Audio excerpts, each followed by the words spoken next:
At Kansas Insurance, we know one size doesn't fit all. In fact, our whole mindset is based on customized policies for you and your families. We're local, and we do what we do because we care about you. Think of us as brokers for your insurance needs. Working with Kansas Insurance gets you the award-winning service and attention to detail that only an independent agency can provide. All across Kansas, we're here to help you manage and plan for all types of risk. Contact a local agent today. Kansas Insurance. Local, independent, serving you.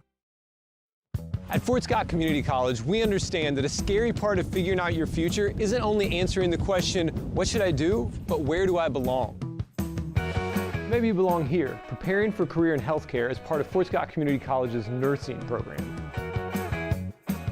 Or maybe you belong on stage as part of the Hounds band or theater department. I don't know where you've been or where you're headed, but I know we're saving a spot for you because you belong at Fort Scott Community College. Are you looking for a trusted partner in pet care? Look no further than Eudora Animal Hospital, proudly serving Eudora and the surrounding area since 1975. Eudora Animal Hospital offers a wide range of services, including wellness exams, surgeries, routine vaccinations, and emergency care. I just want to thank everybody in the community for trusting us with the care of their animals, and go Dogs! Schedule an appointment by calling 785-542-3265 or visit eudoravet.com.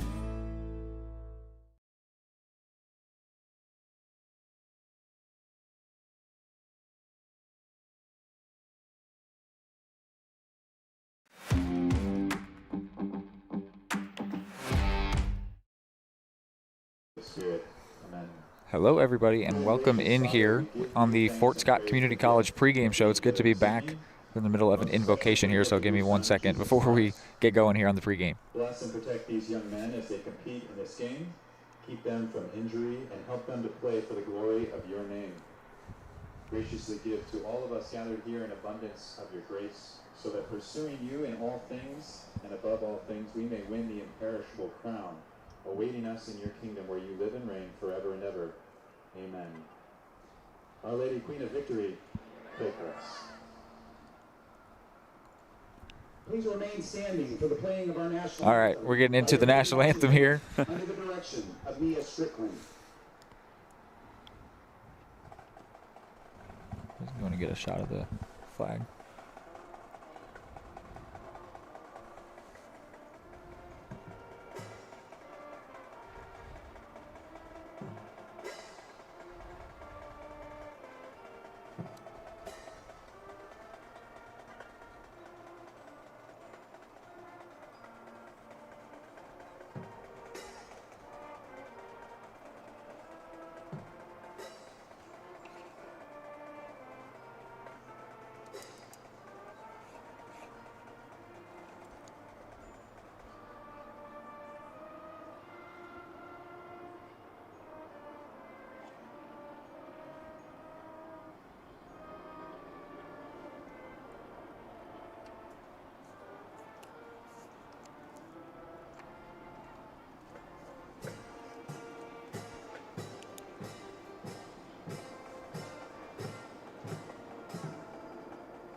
All right, apologies for the little bit janky start here, but we are in and we are back. And boy, is it good to be back. It's a little bit chilly out here in Topeka, Kansas, but the Eudora Cardinals football season is about to get underway, and with it, the fall sports season. I am Reed McAvoy. I've got Hayden Harves alongside me here.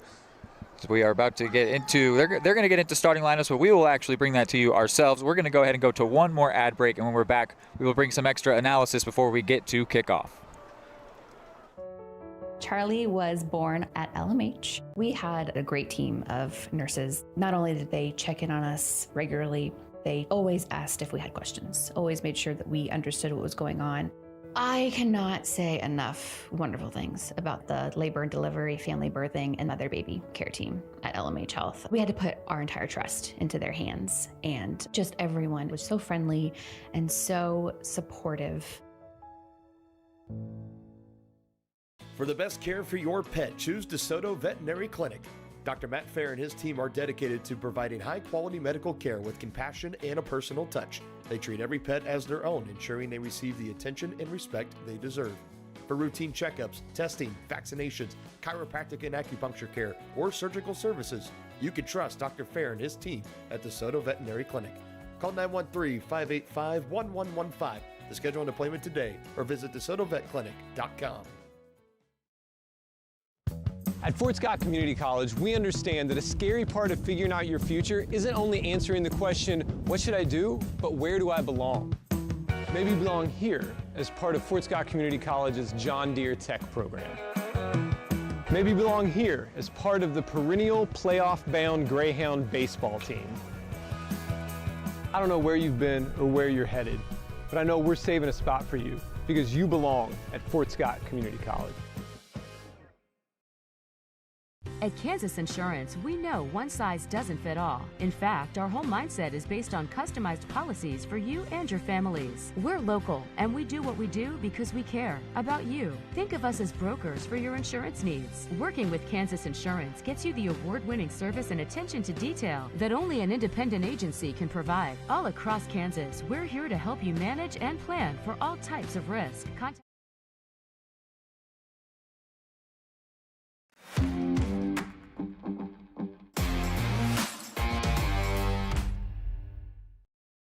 All right, so welcome in here to our pregame show brought to us by Fort Scott Community College. You belong at Fort Scott Community College. From nursing to farm and ranch management, John Deere Tech to theater, and so much more, plus championship caliber athletic programs. Learn more at fortscott.edu. We've got about 6 minutes here before opening kickoff, which will be brought to us by Wolf Diagnostic and Automotive. But first we can get into a little bit of analysis on this Cardinals team. They were a really young team last year, and they are still a very young team this year, but they will be one with a lot of experience, a lot of guys in their sophomore and junior years that are going to be star players who already have a really important season under their belt where they were key contributors. And one of those main ones is going to, of course, be Grayson Moody, but you're also looking at the quarterback position. Houston Carnegie got into some. Cy Thomas was the leading passer last season in his freshman season.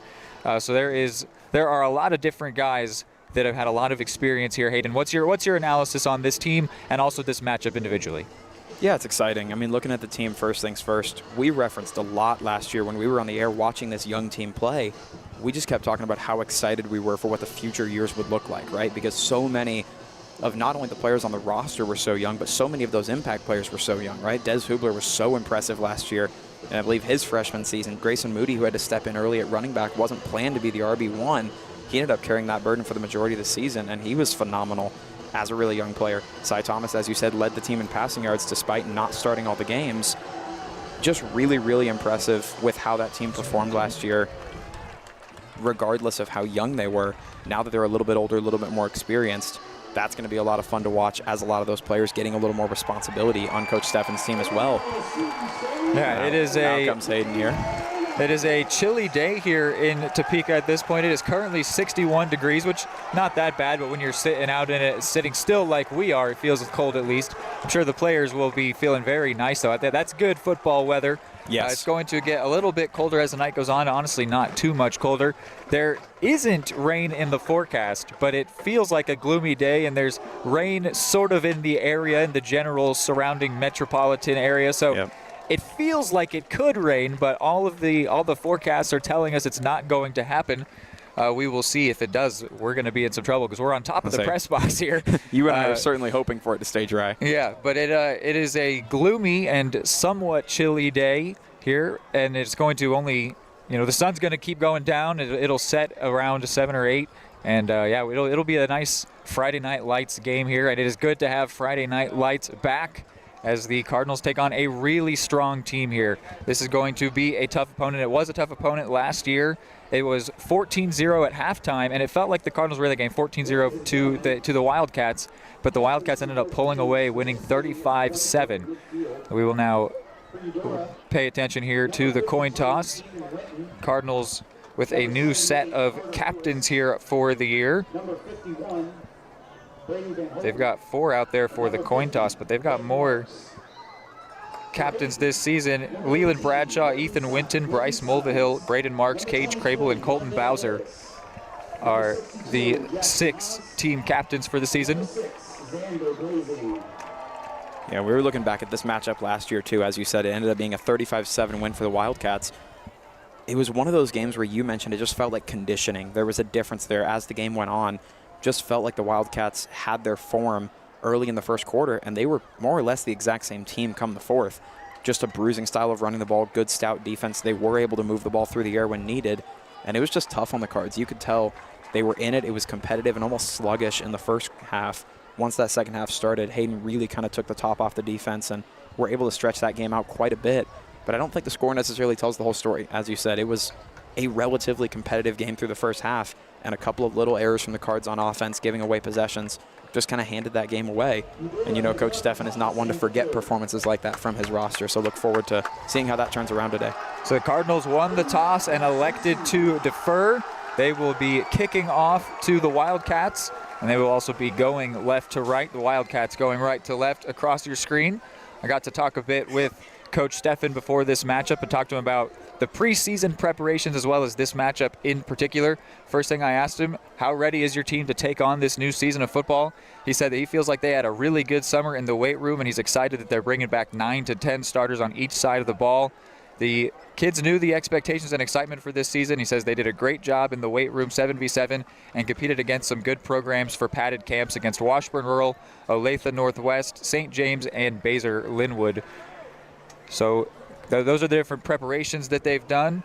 And let's see here. I asked him about this particular matchup specifically. Oh, and they've also had they've had a theme for this full season, TPW, for this preseason, that is, which is Tough People Win. That has been their motto for this season. It's a very Stefan sentiment, very much so. And Coach Stefan's got a much larger coaching staff this year. That was something I hadn't noticed, so I'll have to ask him about that before next week's matchup.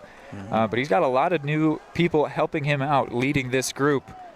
And I think that could lead to a lot more people being more comfortable in different positions. We've got a lot of different positional coaches for this season.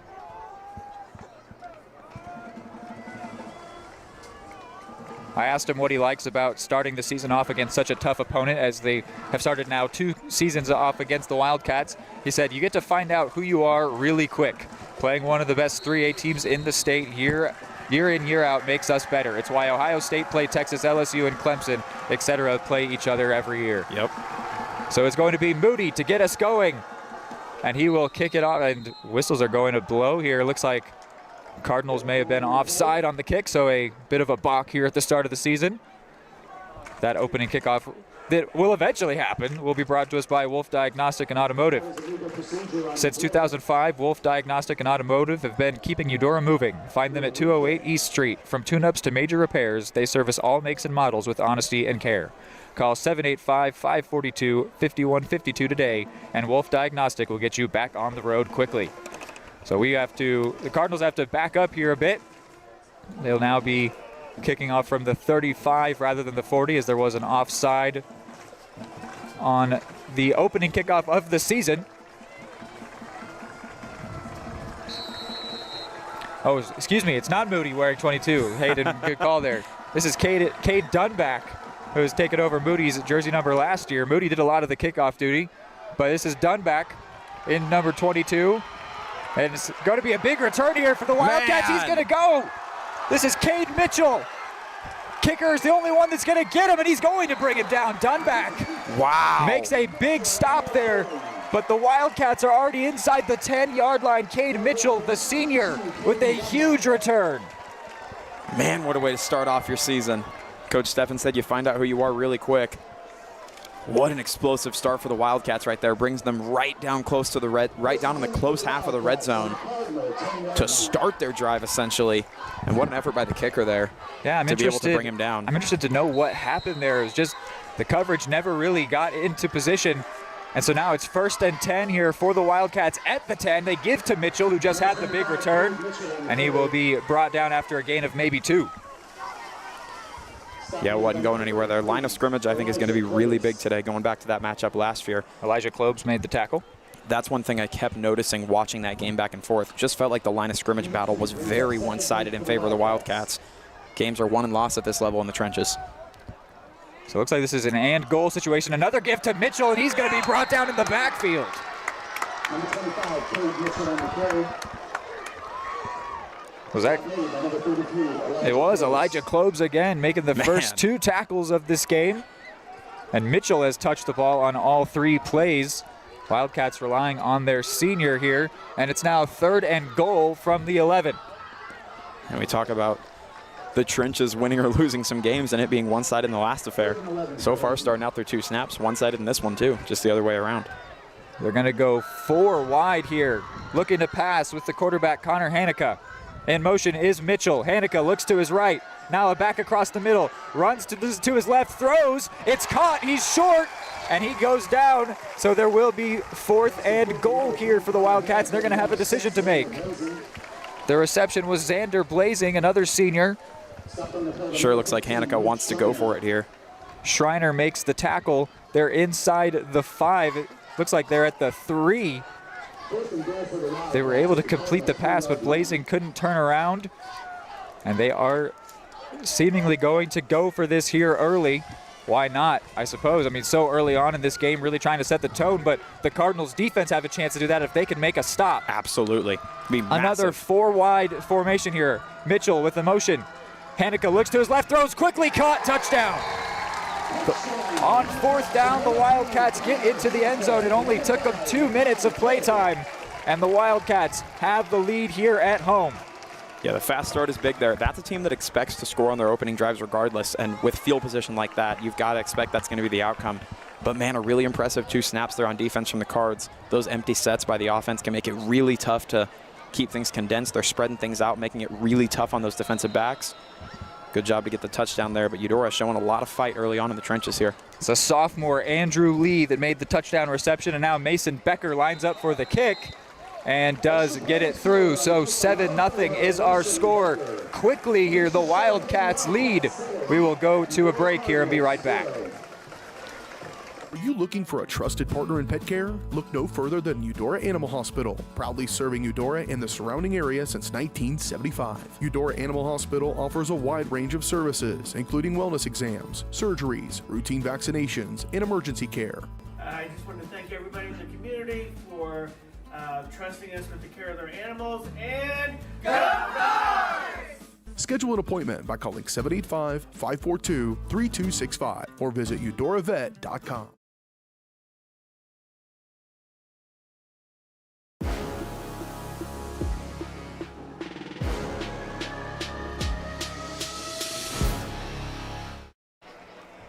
All right.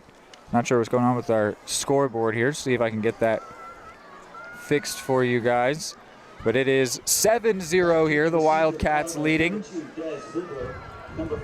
Hubler back to return. In fact, they've got a couple players back to return. Looks like it's Hubler and Preston White back there deep. As now the Cardinals will get their first chance on offense this season after this kickoff from Mason Becker. Becker sends a low one to the left side. It will be fielded there by Hubler. Des Hubler, this guy's explosive, and he will be brought down past the 25-yard line. A decent return there for the sophomore. Yep, solid starting position there. Of course, you never want to start your first possession of the game already down 7-0. But we know this is a roster that likes to control games. They like to start running the ball on the ground. We know they can move the ball through the air if necessary. But absolutely a ground and pound heavy team. Coach Steffen very much so a 4 yards in a cloud of dust kind of guy. And we'll see how the Cards start out here. I think not rushing early on, keeping a decent tempo on offense, not turning the ball over are going to be keys here early.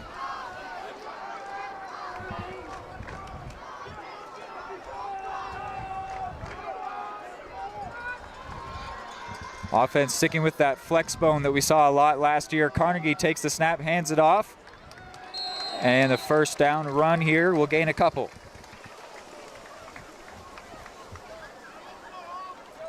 So Houston Carnegie takes the first snap under center. The depth chart that I was provided by Coach Steffen had a couple different guys listed at the QB position. It said Carnegie or Thomas Noble, but pregame we were also seeing, or it says it, Jay Noble, we were actually saying. Yeah, okay.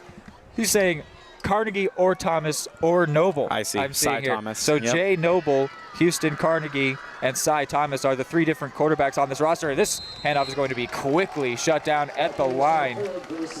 No chance for that Moody carry to develop at all. Just pummeled early there. I think it's going to be one of those games where you may not see necessarily a super high scoreboard. I think defense is going to be big. I think moving the ball on the ground is going to be big. There's going to be some trench warfare with the big guys up front, offensive and defensive line. And so far, Moody, who we know is an extremely capable runner, able to move the ball phenomenally well on the ground. Not able to get but a couple yards to this point so far as we approach 3rd down. Last year, as a sophomore, led the Cardinals with 977 rushing yards. Carnegie well under center. Takes this one, gives it to Moody. Moody finds some space, trying to get the first down, get to the line, and he's got it. Man, I was worried that ball was going to get punched out, too. First down for the Cards. Had a Wildcats linebacker approaching him from behind, but really good vision there. Follow the blocker, set it up, bounce it inside early, then back to the outside, use that explosive speed, pick up an early first down. Coach Steffen is one that loves running the rock, loves giving the ball to Moody and just pounding it. And that is, I imagine, going to be a large amount of what this offense does, as Moody is only a year more developed, a year stronger. He looks a year stronger. Oh, and a false start there from the offense. Brock Long jumped. So that's going to back up the offense 5 yards. And those kind of calls feel really minor, but for a team that relies so much on just consistently moving the ball forward, this isn't really an offense that relies on chunk plays a whole lot. Not a team that you'll see get those long explosive plays too often. So for a team like that, backing up 5 yards, 1st and 10, very manageable for that kind of offense. 15 gives you a little bit more of a hole to climb out of. Well, and it's already a 2nd penalty against the Cardinals here. They had one on that opening kick. So just feels like maybe they're still settling in here. Yep. Look at how Carnegie gets under center. So he hands this one off to Moody again, and he will fight forward for more than 5. I'm fascinated the way that Carnegie is getting underneath the center. I mean, he's under center, truly. He's like standing underneath the center, which is going to be Crable, one of the team captains this year.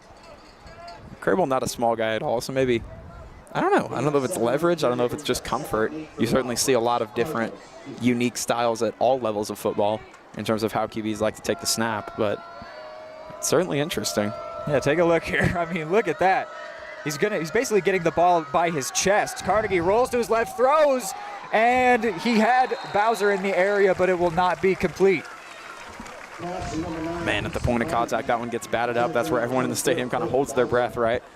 Because you don't know where that ball's going to land, and there was a safety back there behind in position to maybe grab that one, but the Cards escape at a manageable 3rd and 8, too. Certainly far from a death sentence at this point. 8 yards, a manageable pickup. I'll drop it as a conversation topic after this, but we'll have to talk to Coach Steffen about what's going on there with that the handoff under center. There's got to be something of getting the ball to him quickly, or a level of being comfortable with it. Carnegie, or not Carnegie, it was Cy Thomas, had 3 fumbles at the quarterback position last year. Yeah. Maybe that's something they're trying to work on, but it's just fascinating to look at. It is certainly unorthodox. Here's 3rd and 8 for the offense. Carnegie wants to throw to his left again, does throw. He's got Preston White, and he's got the first down. Cardinals are into Wildcats territory. And that's now 2 3rd down conversions in one drive. That's the mark of a good offense. And as Coach Steffen said, you mentioned earlier, playing really good teams early in the year, not only do you find out who you are, but it makes you better. How many situations could there be late in the season like that, right? Where it's 3rd down and 8, you know, you're still in your own territory needing to move the ball against a really good defense nonetheless. Really good job by Carnegie to keep his composure there. And maybe the unorthodox snap is throwing off the defense a little bit too. A little bit strange for them to see. Takes the snap, a little bit crowded back there, hands this one off to Bowser, who trucks his own man over, gets a couple yards. Whatever works, I suppose. Center is actually Carter Lewis rather than Cage Crable. Make sure we identify those names correctly here for the season. The starting lineup that we were given has it's a two to three deep, so it's got a few different names. But it's got Jordan, Winton, Crable, Bradshaw, Lewis listed as the presumptive starting O-lineman, but of course that'll move around on any given downs or any given games. Could be any injury, like lingering injuries, anything like that. But yeah, center is Carter Lewis, the sophomore. Carnegie under center, hands this one to Moody. Moody gets through the first line of defense and is able to get near the first down marker, but just short. By the time that he had taken about one step with the ball, he was past the entire defensive line of Hayden. Tough people win. third down on this drive. They're 2 for 2 so far on conversions. And 3rd down and 1 also means that if they don't convert, say you run it, end up getting stopped at the line of scrimmage. Are we in go for it territory? I don't know, but they've now got the most manageable 3rd down of the drive.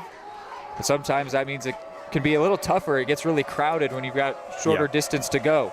Less room to work, certainly.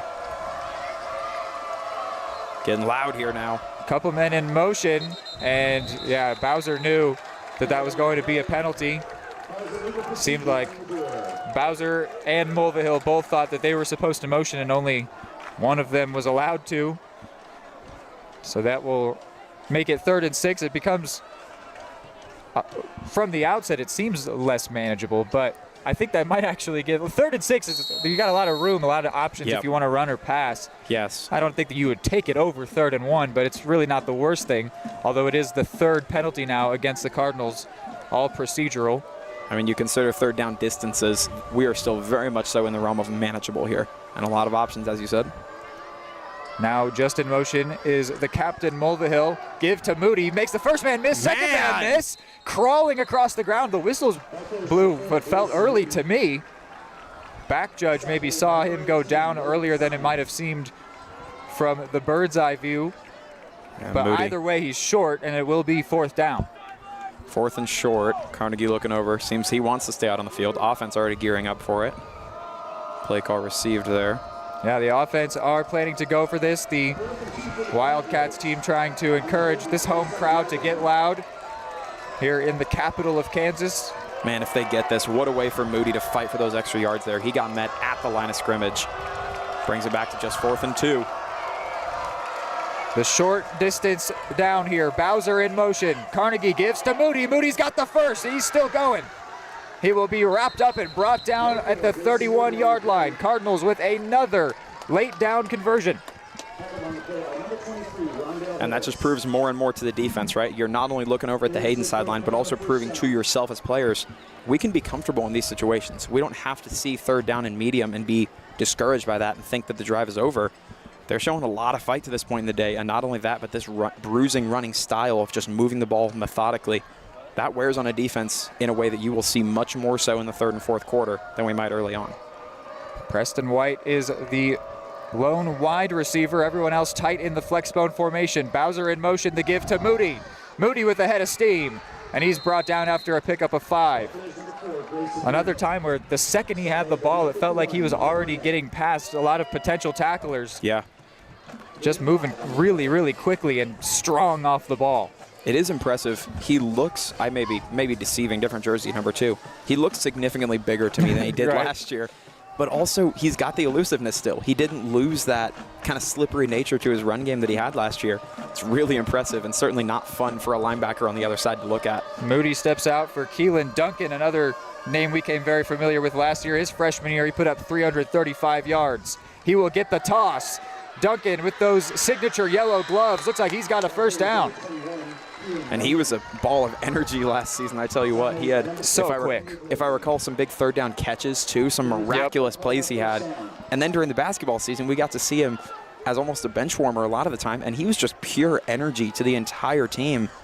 One of those guys who you got to think is contagious in the locker room on practice days. Duncan, again, freshman season, on top of his 335 yards, on 6 receptions, had 111 receiving yards. My goodness. An average of 18.5 per reception.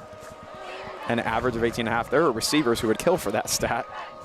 Bowser again in motion. The give to Duncan this time, and he runs a man over.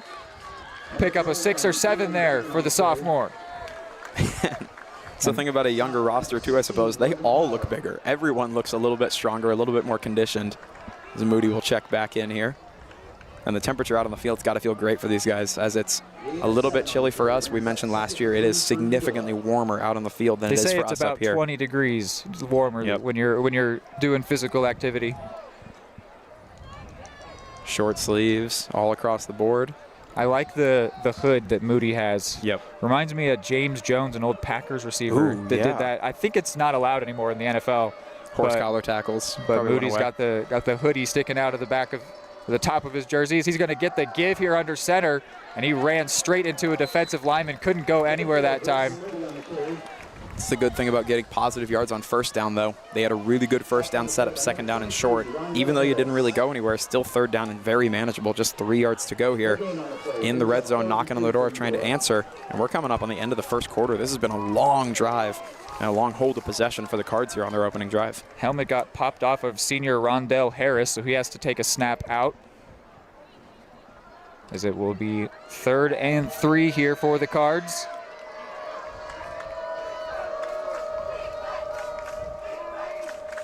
The defense looked like they're respecting both the pass and the run. Carnegie with the toss to Moody. Moody to his right.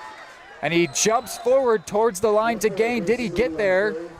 It's really close. I think he did. It is extremely close. Almost a veteran savvy to dive right there along the sideline. Forward progress can often be the differentiator there. They might have to pull out the chain gang. Nope, the white hat gives them the first down call. Another 3rd down conversion on top of a 4th down conversion on this drive. They just keep rolling on here. This is a very nice looking drive here for this Cardinals offense. Well, and there's benefits across the board. Not only is it emotionally really exciting and really encouraging for the offense, also good for the coaching staff to see regardless of penalties you can bounce back, and the defense is getting a significant rest right now. Wildcats are going to take a timeout. We will go ahead and do the same. 1:06 left here in the first quarter. Are you looking for a trusted partner in pet care? Look no further than Eudora Animal Hospital, proudly serving Eudora and the surrounding area since 1975. Eudora Animal Hospital.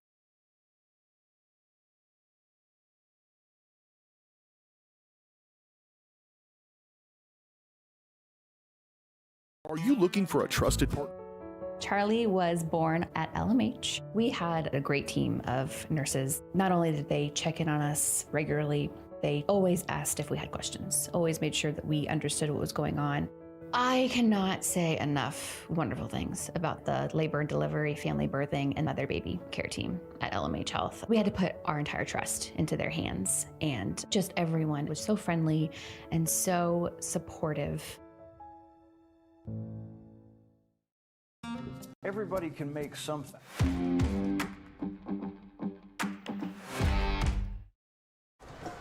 All right, I think we've got that scoreboard hopefully fixed for you now, as it is 7-0 to these home Wildcats. The Cardinals trying to maybe tie this thing up before the first quarter comes to an end, as they have been on a phenomenal drive with 4 third down conversions and a 4th down conversion. And they are now at goal to go here, or maybe just shy, tough to tell here, but they are set up on the 10-yard line. Carnegie under center. Takes the snap, gives to Moody once again. He's still on his feet, slides inside, and he gets 5 yards. We are now under a minute to go here in Q1. And as we approach 53 seconds here, the Hayden drive ended with 9 minutes and 53 seconds remaining in the first quarter. So we are over 9 minutes of possession now for the Cards, which is positive across the board. They scored in 2 minutes, and most of that came on an 11-second kickoff return. Yep. The Cardinals have just been driving away, and you know it's demoralizing as a defense to keep giving up third downs. So you think you're about to get off the field, and you still have to stay on there. The Cardinals could maybe really demoralize the defense and tie this game. Another give to Moody. No surprise there. He's working towards the end zone. A couple Cardinals players think he got it. No signal yet. It's clearly close. The judge is coming in. They're going to mark him short. He's about as close as he can be to being in. That's got to be inches. So that will probably do it for the first quarter. The Cardinals will head back to their bench. They will look to score in the opposite end zone to try and tie this game. This drive continues to roll on into the second quarter, but it is 7-0 to the home Wildcats as we end the first quarter. For the best care for your pet, choose DeSoto Veterinary Clinic. Dr. Matt Fair and his team are dedicated to providing high-quality medical care with compassion and a personal touch. They treat every pet as their own, ensuring they receive the attention and respect they deserve. For routine checkups, testing, vaccinations, chiropractic and acupuncture care, or surgical services, you can trust Dr. Fair and his team at DeSoto Veterinary Clinic. Call 913-585-1115 To schedule an appointment today or visit DeSotoVetClinic.com.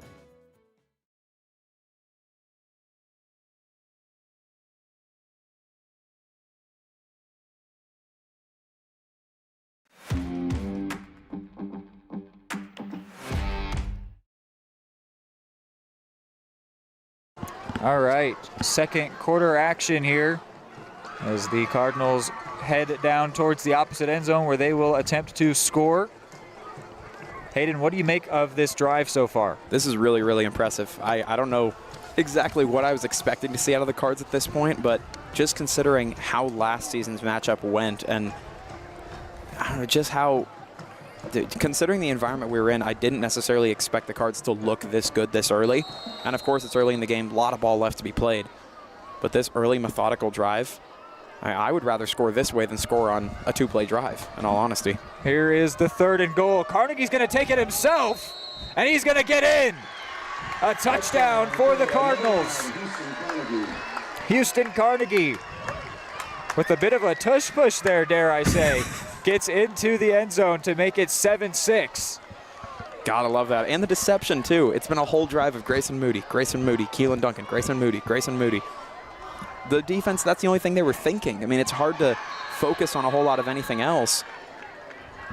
Just watching that number 4, and somebody else slips right on by. And so this is Dunback, and he's blocked. So the Cardinals will not tie the game. They are just within 1 as Dunback's kick is rejected. That line of scrimmage got blown up immediately there. Yeah, there's going to be some unhappy coaches for sure. Tyler Mann is the special teams coordinator.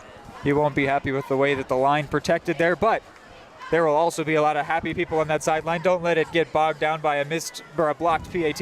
That was a phenomenal drive, ending off with a great touchdown. Another 3rd down conversion, so the 5th of the drive, adding on to a 4th down pickup.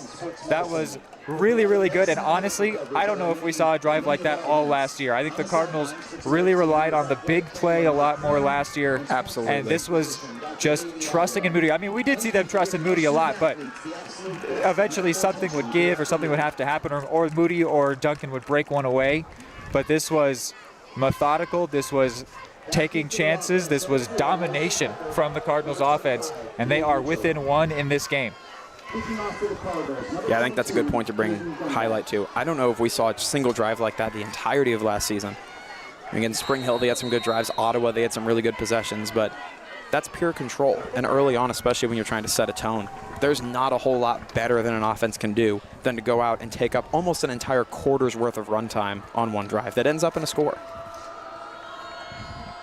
So this kick by Dunback will go short. It'll be fielded this time by Becker, and Becker's going to find a seam. Again, Dunback has to make a tackle, and it's a dual tackle. The kicker, though, again getting involved, as well as Lyric Langley making a huge touchdown-saving tackle. Special teams is a bit of a talking point here for the Cardinals, and not in a good way thus Certainly. far. And you wonder how much of that is the Cards' special teams and how much of that is just Becker being unbelievable there. His burst is good, his explosiveness is really good. But yeah, that's certainly not something the coaches will be thrilled about, giving up that much space and that much runway right off the bat. So the Wildcats begin their 2nd drive already in Cardinals territory, as they did the 1st. And this time it's a give here to number 36. That's Jackson McGivern, the senior.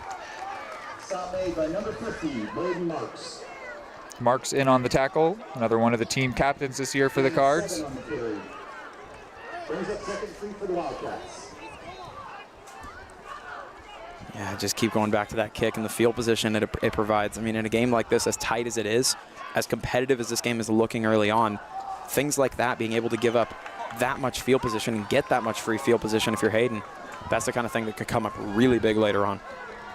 Really wide setup here for the Wildcats. It's going to be a give, though, another one to McGivern. And on 2nd and 3, he will pick up a 1st down. Maybe. They're giving it to him. Bradshaw in on the tackle.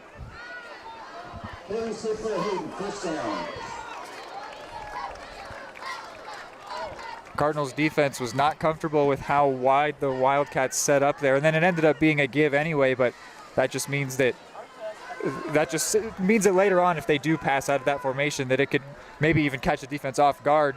They're a little more tight set here. It's going to be a throw towards Mitchell in the corner, and it will be out of bounds. Mitchell wouldn't have been able to get to that one. Ooh, and then Mulvihill takes a slip on the track. Seems to be okay. Man, Mitchell had a step on him, though. It's a little bit frightening. But, of course, the hard part of those kind of plays is not necessarily getting open, but it's the ball placement to put it there. You'll see guys get open on one-on-one routes like that fairly frequently, but it's a tough throw. Maybe if Mitchell were faster, he could have reached out and dragged his toes, but it was always going out of bounds from Hanukkah, which is not a bad spot to put that ball. No. Especially on first down. If the accuracy isn't going to be perfect, coaches will tell you to overthrow instead of underthrow every time. The back is Jude Krenz. He gets his first carry, and he will be wrapped up by 3 different Cardinals and brought down immediately. That was Klobes and Von Holton, at least the first 2 that got to him. Nice was the third. He's celebrating back there as well. This defensive line is hyped up early. Love to see the energy. So it's 3rd and long for Hayden. And you talk about energy boosts, right? You already had that long drive on offense. How good is the entire team going to be feeling if you can get a 3rd and long stop? Well, they did score their touchdown on 4th down, their first drive. Here's a throw to Mitchell. He's going to get close. Bowser will wrap him up and throw him down. Some Wildcats feel like that was late, but that motion was already going well before he was actually out of bounds. Yep, absolutely. Nothing, no ill intent there. It will be 4th down, but it'll be, oh no, they give him the first. Interesting. To me, it seemed like he was just a little bit short, but instead it's a first down once again for the Wildcats, and they keep moving, and they are 4 wide here. Cardinals not really in a good defensive formation, but maybe generously the Wildcats hand it off, and Mitchell fumbles. The Cardinals come away with it. Are you kidding? Keelan Duncan recovers the fumble. That was one of the weirdest things I've ever seen. That was the a Cardinals strange were play. Absolutely not set up defensively. No. And then they hand it off, and Mitchell fumbles. Well, Mitchell cut it to the outside where there were, I think there were supposed to be more blockers out there, but he ends up cutting it back inside where he saw a lane, and he was immediately met with a rocket of a hit. Don't know who forced the fumble. That's who really deserves the credit there, but then absolutely. Duncan falling on the ball. Well, in coordination there. I mean, as soon as that ball went out, that was not one of those fumbles where you see it on the ground for a long time being wrestled for. They had it immediately. What a play for the Cardinals, who are now back on offense. Bowser in motion. Carnegie tosses to Moody. Moody to the right side, trying to get past the first defender, but he will not. And then he'll be brought down by a slew of Wildcats. Number 52, Andrew Roy.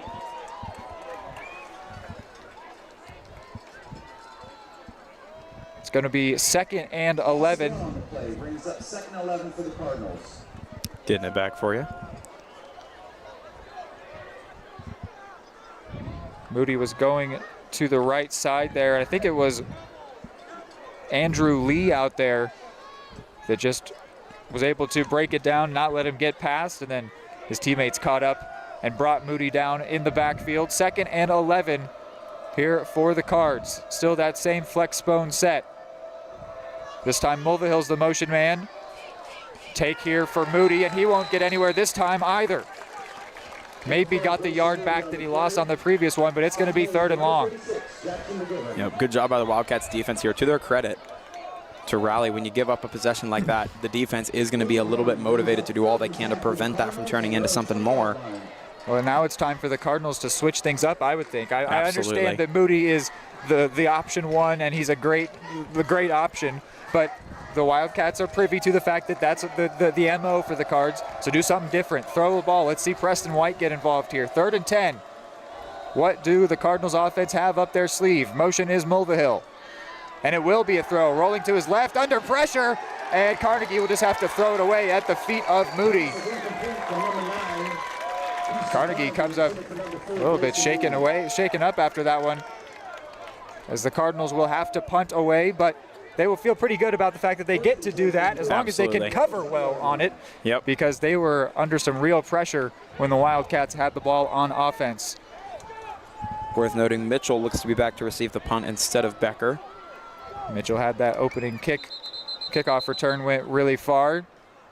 A timeout here, or looks like they're saying somebody needs to leave the field. I don't know what for specifically, but Landon Adler-Rooney, maybe he lost his helmet on the previous play. I don't know. The referee specifically said you need to go to the sideline. But Klob's coming in his place.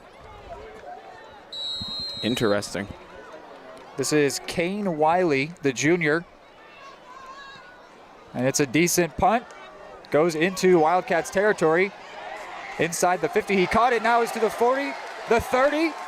It's going to be on Wiley to make the tackle. He can't. Mitchell's gone and scores. Special teams continues to be an issue for the Cardinals. Mitchell, who opened this game with a great return, now finds the end zone after losing the fumble as well on the previous offensive drive. Redemption there for number 25, and it's 13-6 Hayden. That's a get back, most definitely. How huge is that? You even called it out too. You said punting is not a bad thing because you'd gotten that possession for free, but you've got to prevent anything big from coming from it, and unable to there. And Hayden, to their credit, turns what looked like a really bad situation with that fumble into now being up by one possession with the opportunity to make it 8. Special teams is really hard to cover because it's all about, you can arrive at different times and it can sort of line up like it's an action movie where it's like, why are you all coming at me one at a time? So instead of if you all could just come at me, but right. This has proven to be a real issue for the Cardinals, something they will really have to work on because in every other aspect, they are right in this game. But special teams specifically, the kickoffs, the punts, the PAT as well, is the difference right now in this game. Otherwise, I think that they would be winning because the Wildcats have had such amazing starting position, both of their drives and then a punt return touchdown. But the Cardinals are in this game, only down by 8, 14-6 our score. We can go ahead and keep you here as the Cardinals prepare to return this next kick. It was Des Hubler the first time, and he got about 20 yards.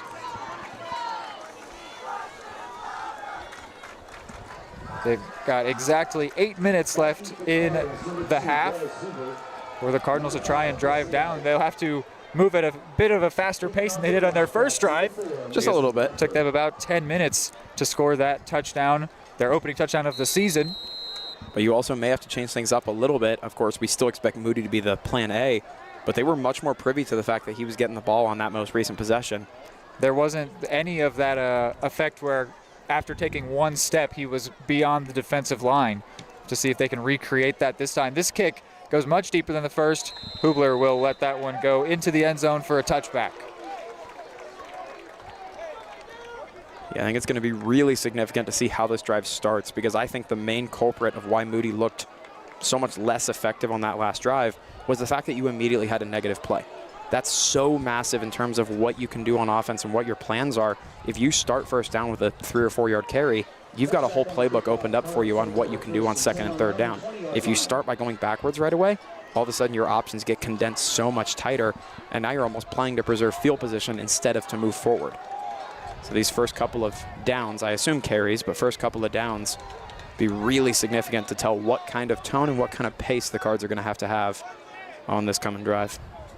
Bowser was a late exit from the huddle there for the Cardinals. Didn't see who stepped in for him, but he is off on the sideline here for this first down play from the 20. 8 minutes to go before halftime. Snap here. This is a different quarterback. This is not Carnegie. This is instead Cy Thomas, and he's going to be sacked. And he was trying to make a play, just trying to not go backwards, and instead so desperate to not just go down that he ends up losing more yardage than he likely would have if he'd just gone to the ground. And now as we talk about negative plays, Cards find themselves backed way up. 2nd and 18 coming at us. Cy Thomas, the leading passer for the Cardinals last year with 631 yards and 4 touchdowns. He was trying to make a play with his feet, which is something he's very good at. Had 40 rushing yards last year and 2 touchdowns on the ground. But he was brought down for a loss of 7. So now a 2nd and 17. He will throw. It is caught here by Hubler. And Hubler is brought down, and there's going to be a flag. Pass complete from number 1, Cy Thomas, to number 2, Des Hubler. That one's certainly going to be coming on the tackle, the method of tackle more so. Like it was maybe a horse collar tackle. Hubler seemed to sort of be complaining directly to the nearest official who didn't throw that flag, even after the flag did come in. That's just what it looked like. Don't know if that's exactly what was going on there. Well, in all fairness, I can't imagine getting your jersey ripped into your neck feels too good, so he likely got up a little bit hot. So that is a bit of a get-out-of-jail-free card there for the Cards. After 2nd and 17, a short completion, but now it's 1st and 10 again. And they are at the 33-yard line. And the Hayden defense almost selling out to stop the run here. They've got everyone really condensed close to the line of scrimmage, trying to give themselves a numbers advantage for the carry to Moody. The shotgun snap handed to Moody, and he is met in the backfield. I think that's three straight times now that Moody has just been shut down. Not looking like that first drive. And the Cardinals are setting up differently with the shotgun formation rather than Carnegie being under center and then having the motion men. Yep. I think we know which one was more effective. At least so far. On short sample size.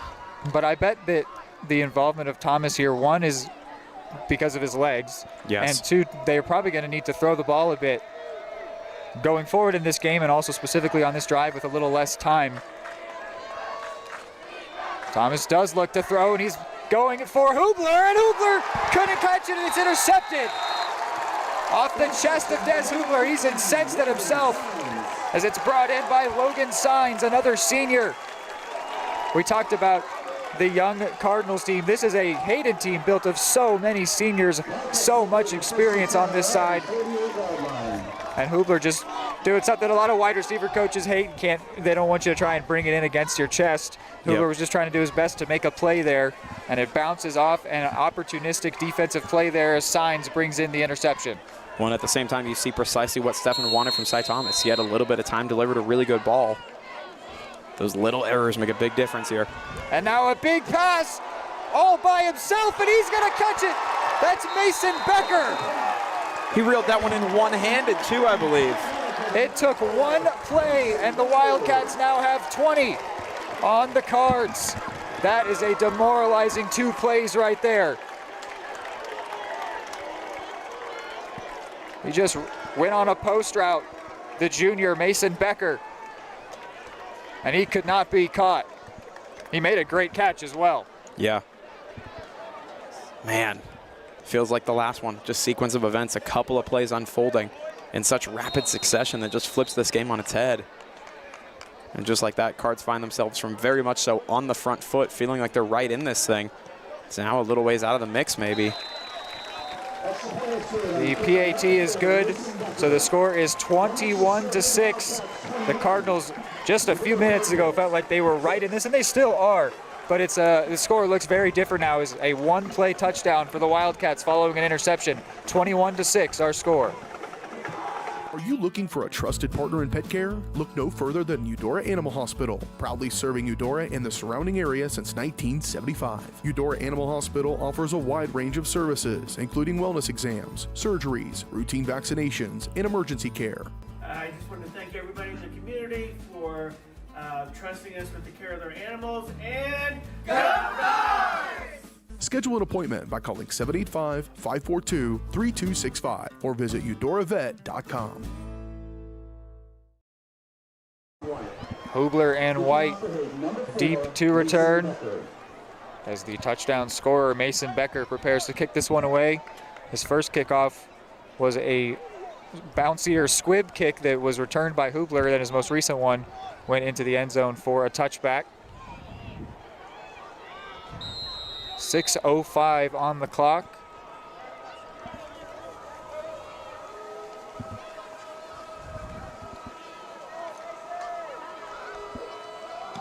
And this will be another deep kick, but this one will be caught by White at the 10.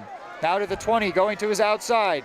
And he will be wrapped up and brought down at the 21, and then a late flag on the backside of this play. I didn't see anything on the tackle. It must have been away from the ball. Maybe a block in the back or something of that nature. I wouldn't think it's a formation call either. Came in well after the play had started. So you'd think both teams were likely lined up correctly. Holding on the Cardinals, so they will be backed up even further after the return got them to the 21. could be starting from the 11. But they look like they're maybe going back. Yeah, those penalties are supposed to be the distance from the spot it was committed. Yes. So I think it won't just be from the end of the return. It'll be wherever that holding call occurred, 10 yards back from there. So they do end up putting it at the 11. So it must have happened right at the end of that play, which makes sense with the timing that the flag came in. So they start at the 11-yard line, 6 minutes exactly to go 89 yards. And now you got to think, it seems like a lot of the eyes sitting on Grayson Moody at this point, just needing some positive plays, needing anything resembling that first drive. Carnegie back in at QB, a toss to Moody to his right. He cuts in, then back to the outside. Moody with some really nice running, and he picks up 4 or 5.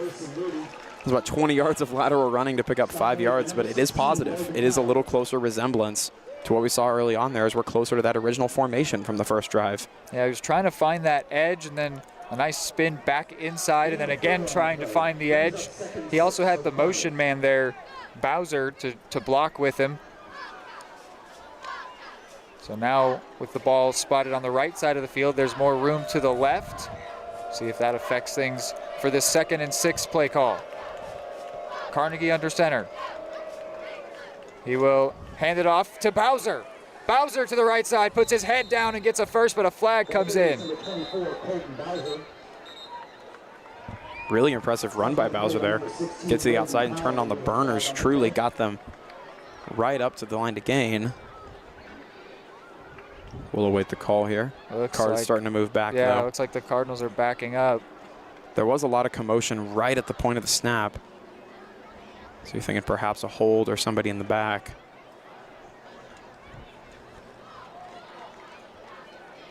Haven't seen a signal yet. They're talking things over. There's multiple flags in the same area. Maybe the officials each saw something different from one another.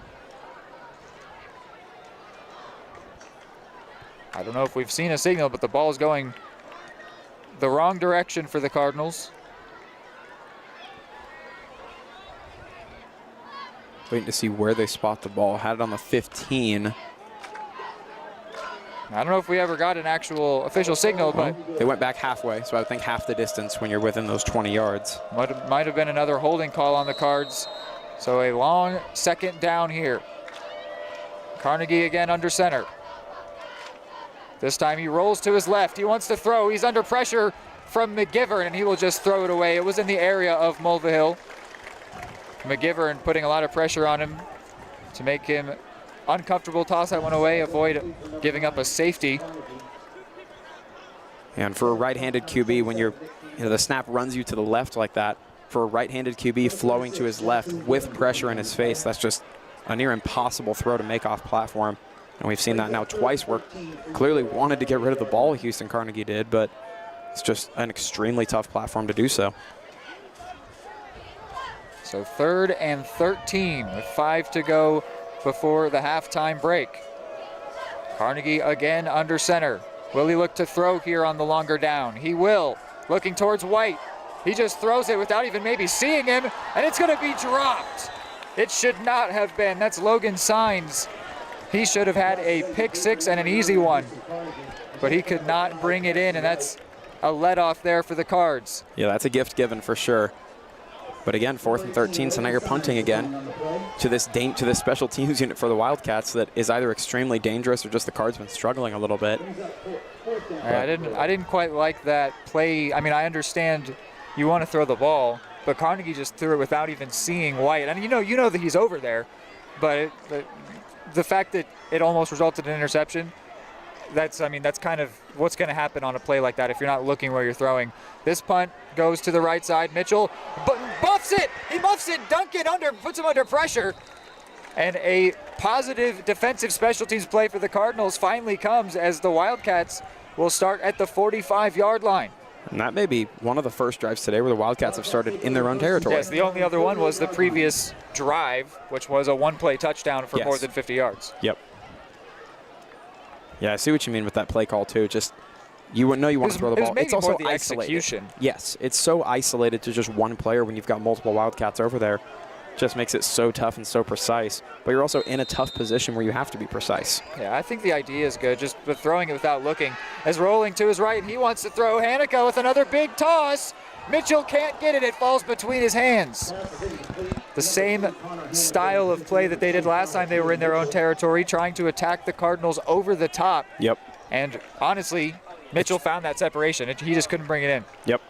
Yeah, it's been extremely close to working both times, and we already covered that getting free there is not even necessarily the hardest part. It's just the QB and the receiver being on the same page to put the ball where it needs to be. Bowser and Duncan are the safeties right now. They are the ones being tested here. I even lost track of the ball, as there were a couple different fakes there from the Wildcats, but they will get 2 on a carry there.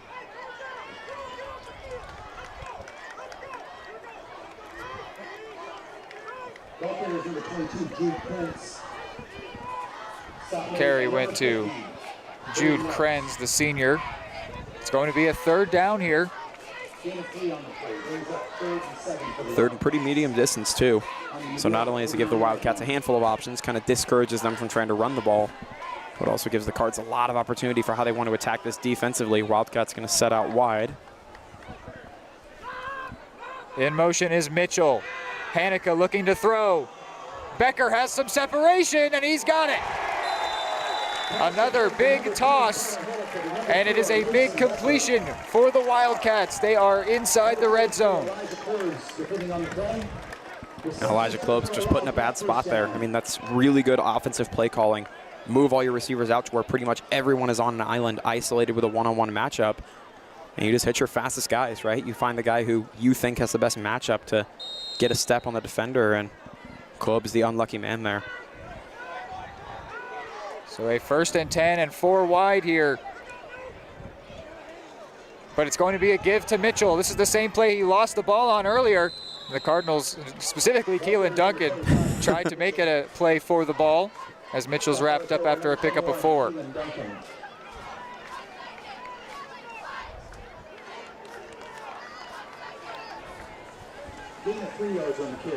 Bradshaw going to check in at center in place of Winton.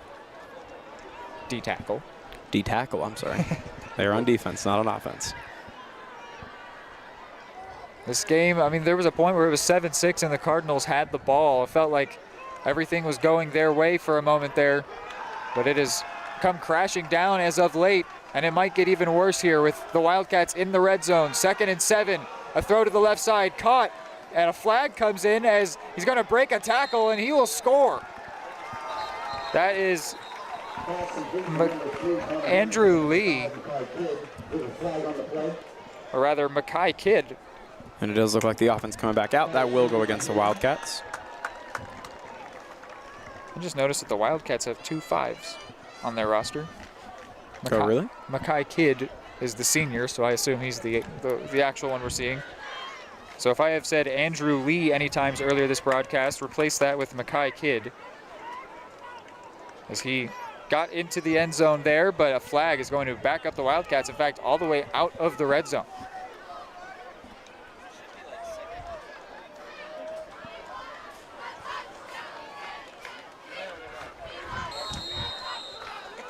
An I formation here, I think, for the first time for the Wildcats. It's going to be a play action.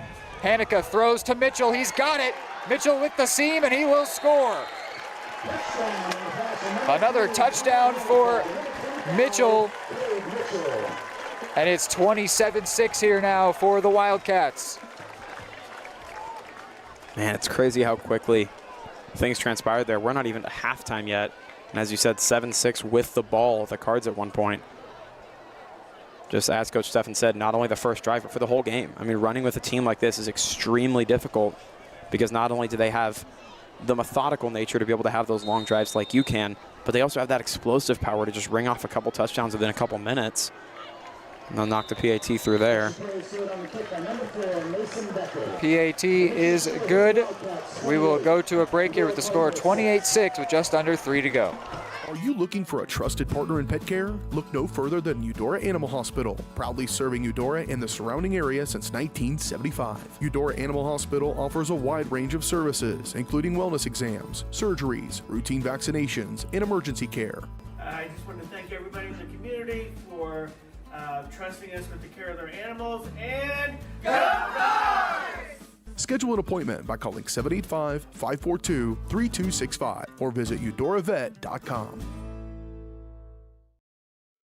At Fort Scott Community College, we understand that a scary part of figuring out your future isn't only answering the question, what should I do, but where do I belong? Maybe you belong here, preparing for a career in healthcare as part of Fort Scott Community College's nursing program. Or maybe you belong on stage as part of the Hounds band or theater department. I don't know where you've been or where you're headed, but I know we're saving a spot for you because you belong at Fort Scott Community College. Whoa. Becker to kick this one off. Under 3 to go. The Cardinals need a response before half. Hubler will catch it in the end zone. It will be a touchback, so the Cardinals will start at the 20.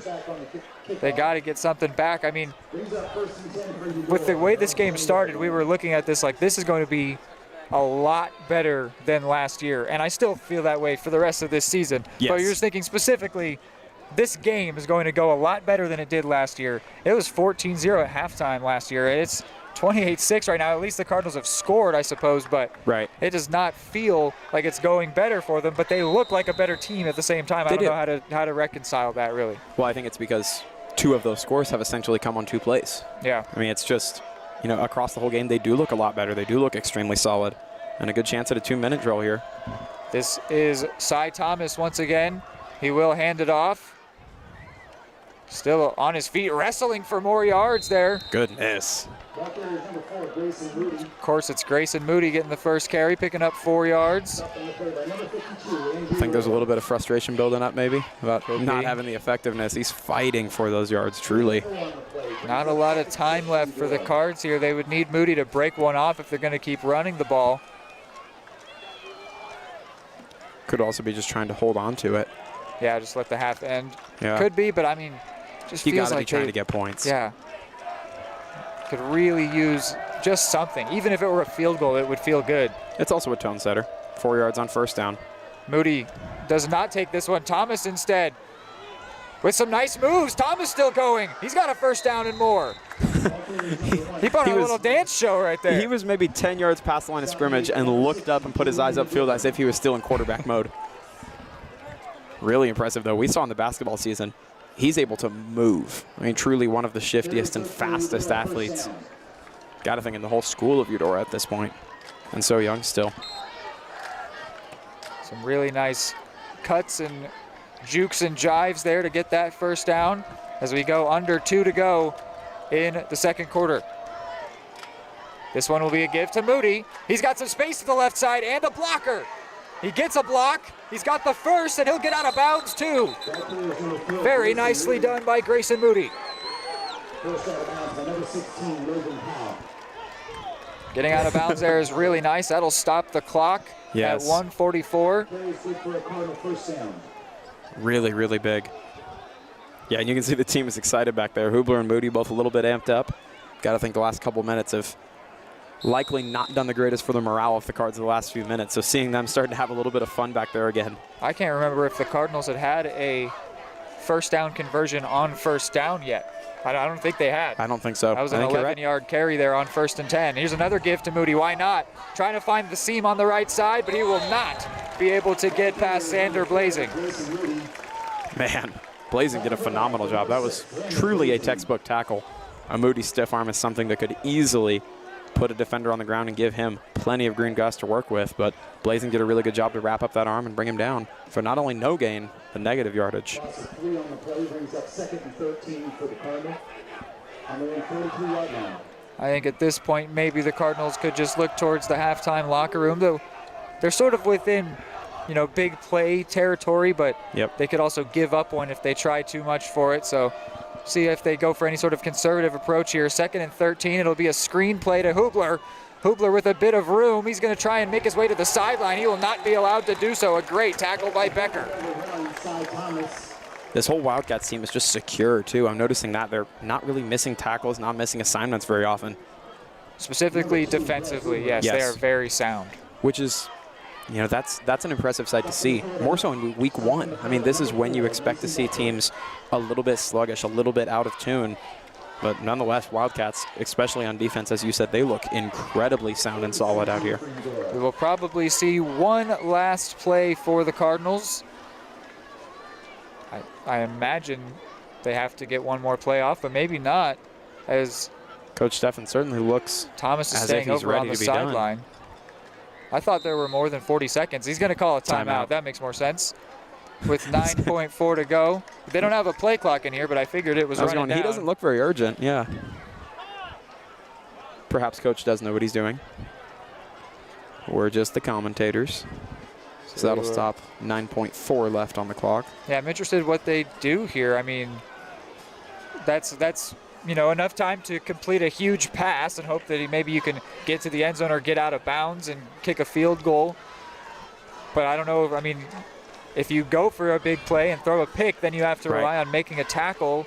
And that's just been in those open field scenarios. That's what those special teams plays create. If you're in a spot like that, so far the Cardinals have not been able to do that. You need somebody to make a one-on-one tackle, and that's just really hard to do, especially if you've got sophomores going against seniors. Yes, absolutely.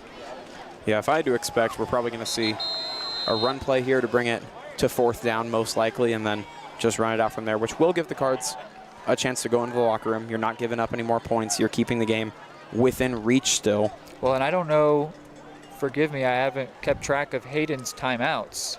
If they have another, they could force a punt. Yes.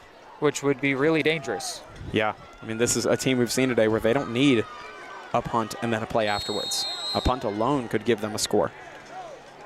Prevent defense for the Wildcats on 3rd and 17. And the snap goes wrong, but Moody is able to get the loose ball. And he will fight forward past the 40-yard line. Timeout is called.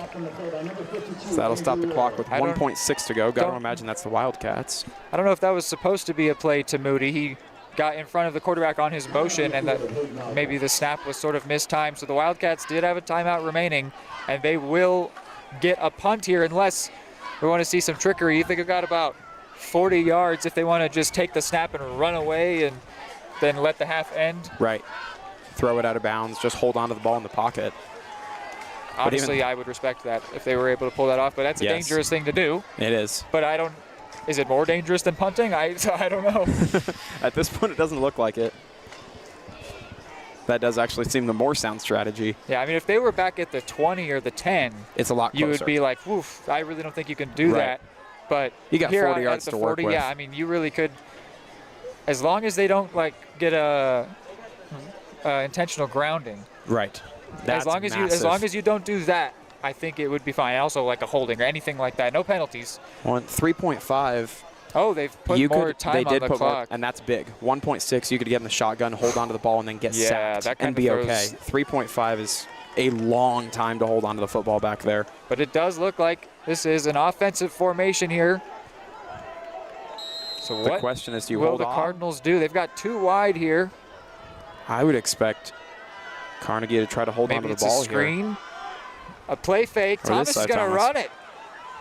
And he's going to keep going, and he will eat off the rest of the clock before being brought down. So the Cardinals escape that predicament, and it will be 28-6 at halftime.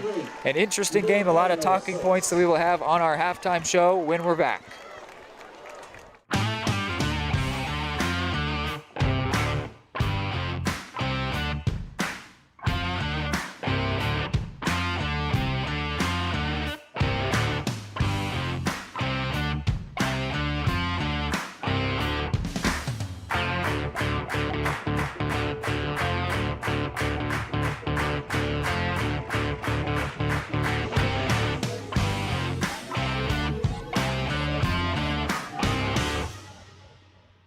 Are you looking for a trusted partner in pet care? Look no further than Eudora Animal Hospital, proudly serving Eudora and the surrounding area since 1975. Eudora Animal Hospital offers a wide range of services, including wellness exams, surgeries, routine vaccinations, and emergency care.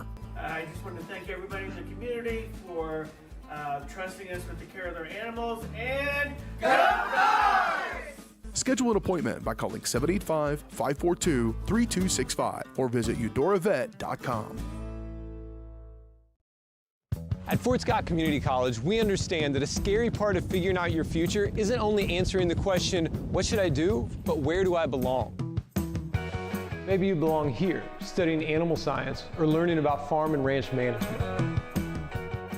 Maybe you belong here as part of Hounds Hoops on the hardwood. I don't know where you've been or where you're headed, but I know we're saving a spot for you because you belong at Fort Scott Community College. More time before you wake up in the wild. Our natural world needs us now. Step by step, side by side, together, we can find a way to ensure that all life on Earth can thrive. To learn more about how you can help protect and conserve nature, visit nature.org. Your home for live, local sports. Varsity Sports Live delivers professional level coverage with high-quality video and broadcasters that know your schools and community. Touchdown, Tonganoxie! With the support of local businesses, you never pay to watch Varsity Sports. Live, local, free high school sports coverage. That's Varsity Sports Live. Grass gets it away. Moore's down the middle. And he makes the catch in the end zone. Touchdown, Trojans! Keep up with the action at varsitysportslive.com. Live, local, free high school sports. Charlie was born at LMH. We had a great team of nurses. Not only did they check in on us regularly, they always asked if we had questions, always made sure that we understood what was going on. I cannot say enough wonderful things about the labor and delivery, family birthing, and mother baby care team at LMH Health. We had to put our entire trust into their hands, and just everyone was so friendly and so supportive.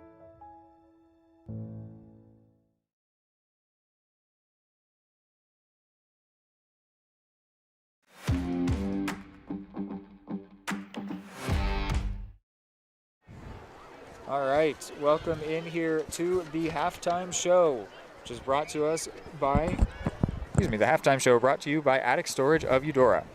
Attic offers climate-controlled units, RV, and vehicle storage, plus clean, move-in ready spaces. As a veteran-owned, community-focused business, Attic features monitored 24/7 with friendly on-site managers. Rent, reserve, and pay online at attic-storage.com. So Hayden, it's a tough one here against Hayden in Topeka, Kansas. It's an away game against a really good school, a 3A school. And we talked about it as it was going on. It started really good. It felt great. It felt like the Cardinals are going to give the Wildcats a run for their money and might even win this game. And that's all in the first quarter. We're having these emotions, of course. For the first 10 minutes. Yeah, but it just got away, and it's just a few plays. It was the off the chest of Hubler interception, and then one play later a 50, 60-yard touchdown. Yeah. And then the Cardinals couldn't get back into it. Anyway, I'm going on. What's your analysis on that first half? It's a lot of the same, and it's difficult to not focus so much on those couple of bad plays that we look over how incredible that first drive was. Because initially when it happened, that was the best I think you or I had seen this Eudora team look on a single drive. They looked incredible. And it did give that feeling of, oh my gosh, we're going to see an incredibly competitive game right here. And you actually asked me, I think it was off the mic, maybe on, maybe off, you asked me, why does this feel like it doesn't feel like this is the same game as last year, but it kind of looks like it on the box score? I think it's because the difference is truly just 2 or 3 plays. It's those couple of punt and kick returns. It's that interception off the chest of Hubler, which he knew was an issue. He was upset about it when he got up.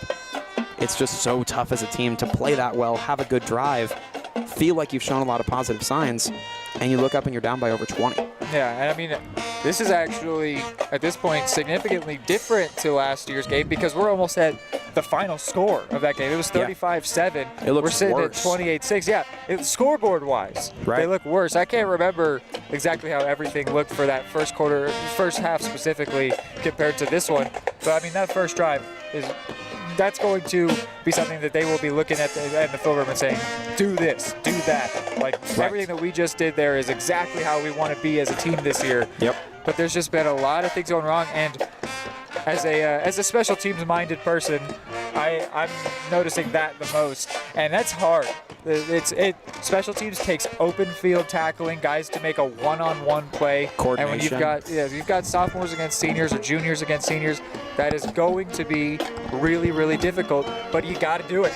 You can't just say, well, and I mean, I don't think that anybody's doing this, but you can't just say, well, it's a hard thing to do. So, I mean, I think that is a massive difference in this game. If they are covering well on kickoffs, covering well on punts, I think that would be this game would be completely different. I don't know if it would result in more points for the Cardinals, but certainly less points for the Wildcats, no question. And that's going to be something that I hope that they can improve on as it goes on. Yep. And another thing is the penalties. Most of them were procedural. We started to see some holdings and stuff come in at the end of that second quarter. It was all setup based early on. A lot of it was. That was something that was a real problem last year. Hope to see that one not come back again. But it's, with a young team, stuff like that is going to happen. Hopefully they can get that drilled into them. We will go to another break here on the halftime show and be back with a bit more. At Kansas Insurance, we know one size doesn't fit all. In fact, our whole mindset is based on customized policies for you and your families. We're local, and we do what we do because we care about you. Think of us as brokers for your insurance needs. Working with Kansas Insurance gets you the award-winning service and attention to detail that only an independent agency can provide. All across Kansas, we're here to help you manage and plan for all types of risk. Contact a local agent today. Kansas Insurance. Local, independent, serving you.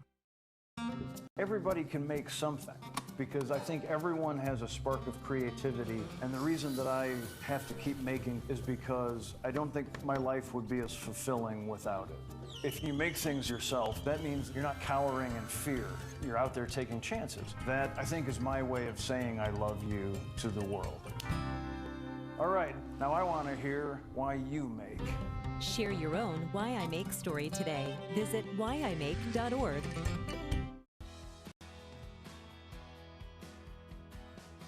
I used to drive an ambulance as an EMT, and I've always tried to be a safe driver. If people knew what I know, lives could be saved. In my car, if I see a truck or bus taking a turn, I know to take my time. When big vehicles turn right, they may swing wide to make the turn.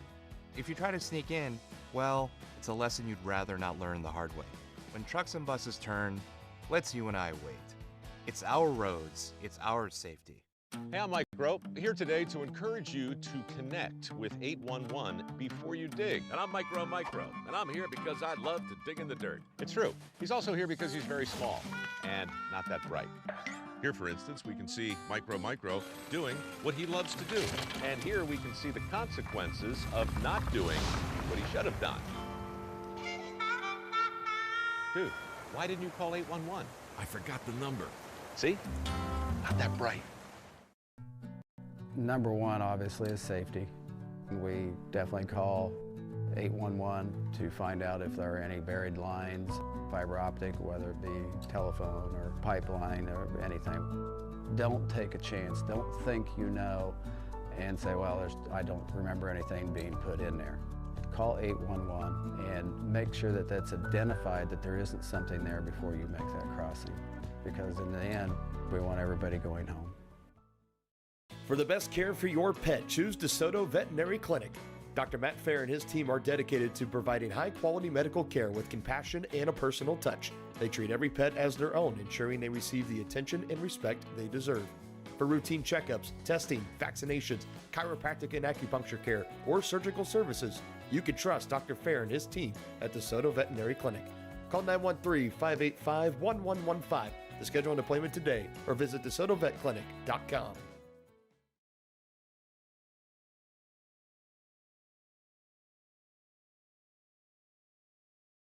Are you looking for a trusted partner in pet care? Look no further than Eudora Animal Hospital, proudly serving Eudora and the surrounding area since 1975. Eudora Animal Hospital offers a wide range of services, including wellness exams, surgeries, routine vaccinations, and emergency care.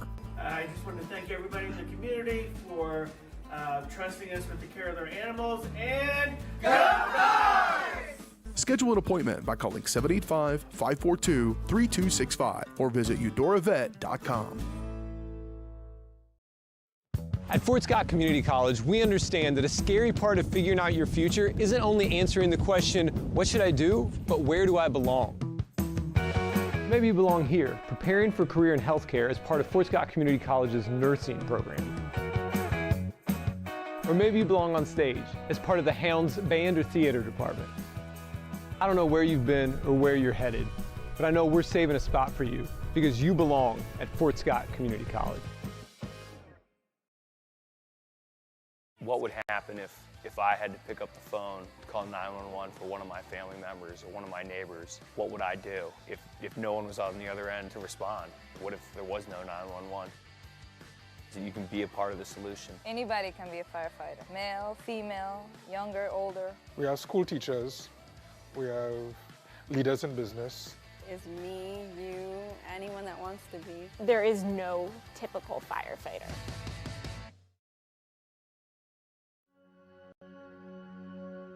All across the country, people are coming together to speed up what we can learn about health.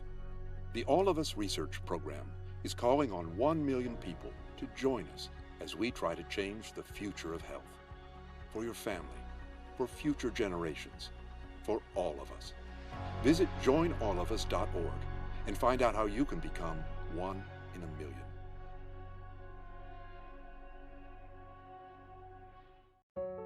Charlie was born at LMH. We had a great team of nurses. Not only did they check in on us regularly, they always asked if we had questions, always made sure that we understood what was going on. I cannot say enough wonderful things about the labor and delivery, family birthing, and mother baby care team at LMH Health. We had to put our entire trust into their hands, and just everyone was so friendly and so supportive.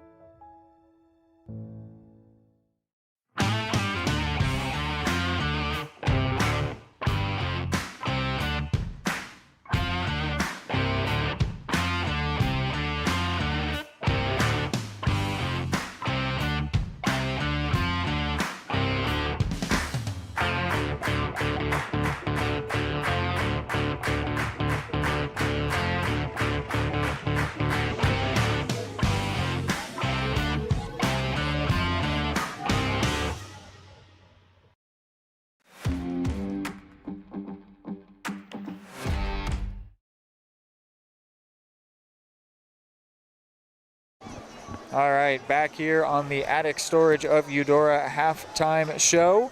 We've got about a couple minutes left before second half kick. The officials have made their way back out onto the field. Hayden, I'm interested to know what you think we could see in terms of adjustments for the Cardinals. I mean, we saw in the offense, Moody sort of got shut down after that first drive, and I know that he's going to always be the main option, and I don't see any problem with that, but they got to do something else. I feel like they got to show something else. So what do you think they can do there? And just in general in this game, I mean, I know you might just say better special teams as one of the things. Of course. But anyway, let me just actually throw it to you. What do you think adjustments could be made by the Cardinals? Yeah, I think there was something going on in that first half that I noticed a bit of that seemed to be an easy tell for what the Wildcats defense was doing. When Houston Carnegie was in at quarterback and was under center in that flex bone formation, Grayson Moody was getting the ball. That was the scenario 90% of the time, if not more.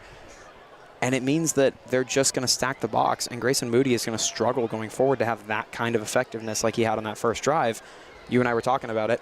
Such a tricky thing as an offense is to have multiple points of attack that are effective. Because even if you have one that's phenomenal, ergo hand to Grayson Moody, he's going to get a lot of yards, but it's tricky to win games and scare a defense and make them respect you when that's your only avenue. What I'd be interested to see in the second half is let's see what Houston Carnegie has in the pass game. Because if Cy Thomas is back there under center, if I'm the Wildcats defense, I know the odds of Grayson Moody getting the ball are significantly lower, and you can kind of pin your ears back and rush the passer a little more, knowing Cy Thomas is likely going to be the guy to throw. So I think if we see a little more of that initial formation, I want to see what Houston Carnegie has through the air, because if he's able to make some of those passes and make the defense respect the pass game a little more, all of a sudden you've got options as an offense, and you can move the ball and make things happen a little more, versus right now, you almost have a very good idea of what the Cards are going to do, purely dependent on who's under center before the snap. All right. Yeah, So you make a great point, because I'd be interested. We've seen Carnegie roll out a couple times and even complete a couple throws. I think at least one, but I don't think they fear him a whole lot at the moment. Yeah, and maybe they could run it more with Cy Thomas. I don't know. I like what the offense looks like under both quarterbacks, and Cy Thomas looks like he's dangerous. But yeah, that's an interesting point. I hadn't thought about that. They're sort of showing their hand in a way. Almost. And yeah, it's not to say either one looks bad. I mean, I think Cy Thomas does, of course, have that potential to take over a game and be dangerous, but it's more so just coming from the notion of surely something different has to happen, right? They're at the point where you think they're going to be trying something different, something unique to see if they can get a little bit of momentum rolling. And that's an avenue that I could see them potentially going to try to open things up a little bit and make this Wildcats defense give them a little more respect in the second half. I went ahead and threw a couple more minutes up on the halftime countdown. So what about on this Hayden side? I mean, a strong team, but honestly, I feel like they're not playing up to their potential. They're doing just fine in this game.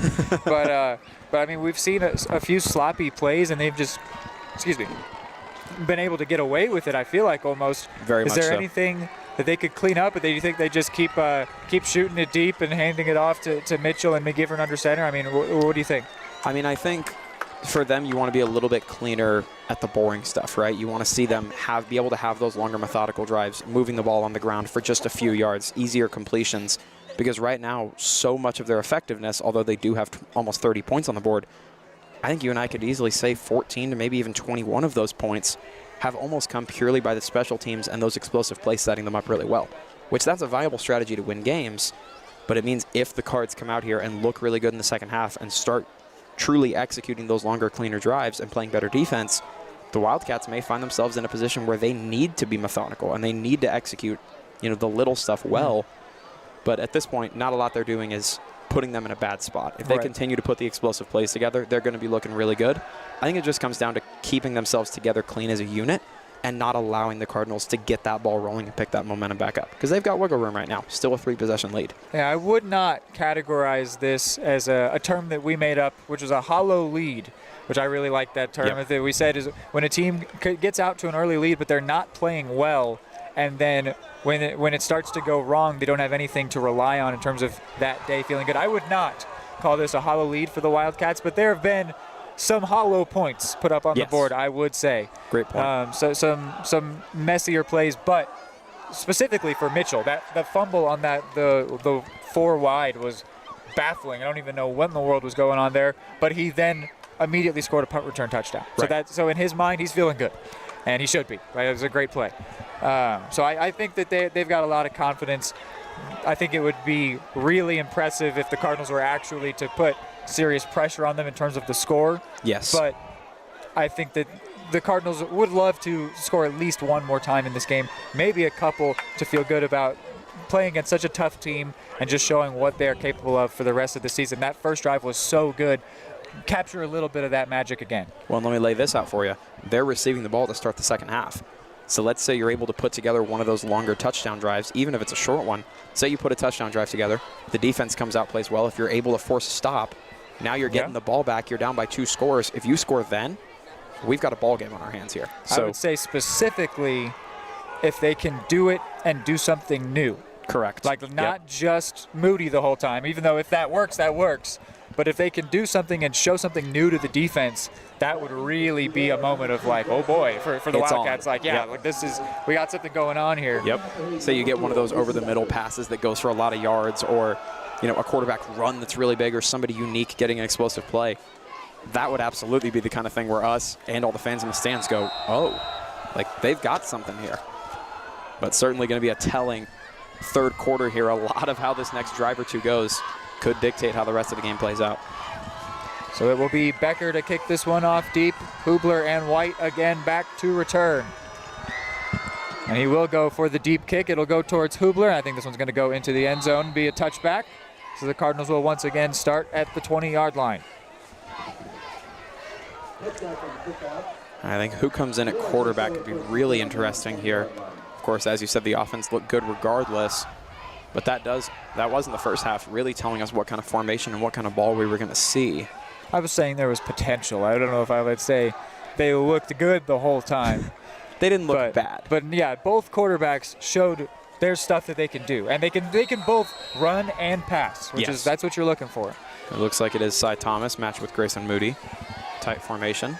Last year's leading passer for the Cards, but he's shown what he can do with his feet in this game as well. He will hand this one off to Hubler. Hubler finds a bit of space, and he's got about 6 or 7.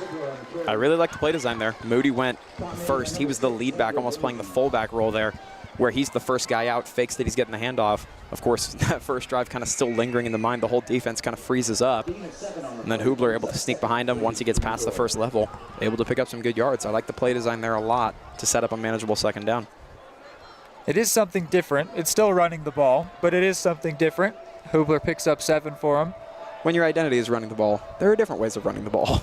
This one will be the give to Moody, and he is met quickly, but is able to still fight for maybe a gain on that play. Maybe just able to fight back to the line of scrimmage. Still a credit to him to do so. Looks like positive yardage, but they may keep it at 3rd and 3. Even then, 3rd and 3 is extremely manageable. A lot of options. Crazy, though, how well the Wildcats have just completely neutralized Moody after that first drive. They have just decided to shut him down and somehow been able to execute on it. It really is just winning at the point of attack. I mean, those one-on-ones on the offensive line, they've been extremely quick to get into the backfield and just gives Moody no room to go. Oh, and a jump there. The Cardinals this time inducing a procedural penalty, and they will get a first down.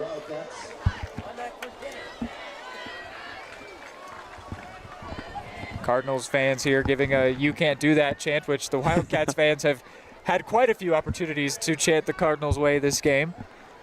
They've actually refrained from doing so a fair bit. Not sure why there's so much talking going on here. Should just be a first down for the Cards. There goes the ball. So that seemed pretty cut and dry. It will be 1st and 10 now. I believe the penalty was committed by Harris. So it turns into effectively a 3rd down conversion, another one in this game. Maybe a 3rd down escape, we could say, this time around. 1st and 10. This will be a forward handoff to Duncan, and he will get no gain. Those kind of plays, it looks like you're doing a lot, right? A lot of that lateral movement makes it look like you're making progress, but look up and he actually lost a yard.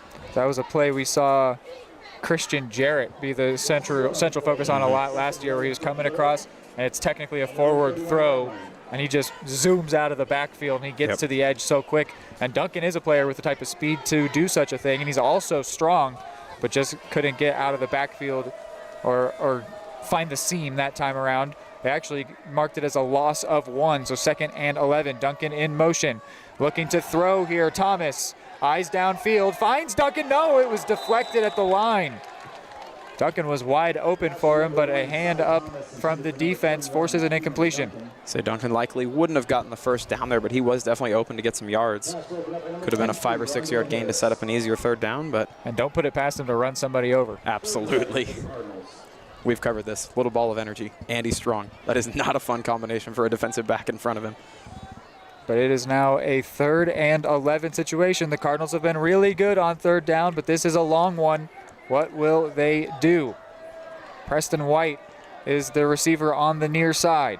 And this makes it kind of one-dimensional. See what Cy Thomas has in the tank here. Duncan is the motion man. Thomas with some space in the pocket, under pressure, finds Duncan. Duncan's going to get the first. Oh, what a fight from Duncan there. Another 3rd down conversion for Eudora. And you could tell I love the veteran savvy from Cy Thomas there at such a young age. He was moving around in the pocket, and I think if that was 1st or 2nd down, he takes off and runs because he knows he's got the open grass. But he had the smart, the in-the-moment thinking to stop. No, he had to get 11 yards, dump it off, let Keelan Duncan do the rest. Really impressive 3rd down, and the Cards continue to be incredibly hard to stop on 3rd down today. Really love it from Thomas, the focus, and then the fight from Duncan. Another 3rd down pickup. That is something the Cardinals did not have in their sleeve last year. Thomas keeps this one. Nice move. He's still up, and he's got a 1st down. Really impressive. And now there's more energy here. The Cards sideline, definitely quite a bit more zip over there than there was at the start of the half.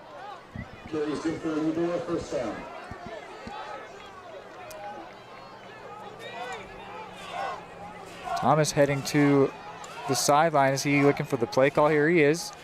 Couldn't tell if he was, it almost looked like he was asking for himself to be taken out of the game, but right. He was looking for the play call, as there were quite a few substitutions there for the Cardinals. So after the 3rd and 11 pickup, a first down conversion on first down sees them in Wildcats territory here. 3 players in the backfield. The give to Duncan. He's got a bit of space to the right side, head of steam, and he goes down near the first down marker. It might be another first down conversion. What has gotten into these cards? This is very much so what you and I said we wanted to see. They're moving the ball still with effectiveness, but it's unique. There's all kinds of different stuff and elements mixed in here. It will be second down, but most of that 1st and 10 was picked up on that run. There's still that element of showing their hand to some extent, I would say, Hayden. But yeah, they're doing different things. They're highlighting different players is really what it is. Yes. So here's a 2nd and 1. What will they choose to do here? A give this time to Moody. And Moody gets trucked after he picks up the first down. Right back to his feet, down at the 25-yard line. That's the first time in a little bit we've seen a big pickup for Moody. I was just about to say, one of the nicest things about having a little bit more variety mixed in on offense is the defense is now on their toes a little bit. They're thinking. But you've still got the threat of Grayson Moody, who was so good early on. And he shows it right there. The first time he gets the ball, instead of being stuffed right away, he rips through the first 2 levels and gets right up into the secondary. We're seeing this 2 running backs in the backfield beside the quarterback quite a few times now consecutively. This time given to Duncan. He's got a nice blocker, and he might have a first. Cardinals are moving very efficiently this time. When, as we mentioned early on, I don't think we're at the point where we'll see it quite yet, but being able to run the ball a lot early on does tend to wear on a defense a little bit more as the game goes on. Those gaps can get a little bit looser. It can become a little bit easier to push that pile. Wow, this is 2nd and inches. This is a very close 2nd down here.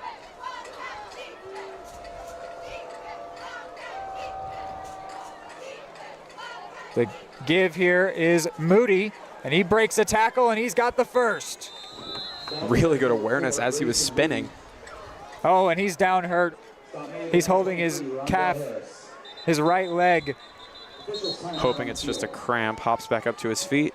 Moody is not feeling good. He is able to hop his way off the field, but he's not putting pressure on that right leg at all, and he goes down immediately on the sideline.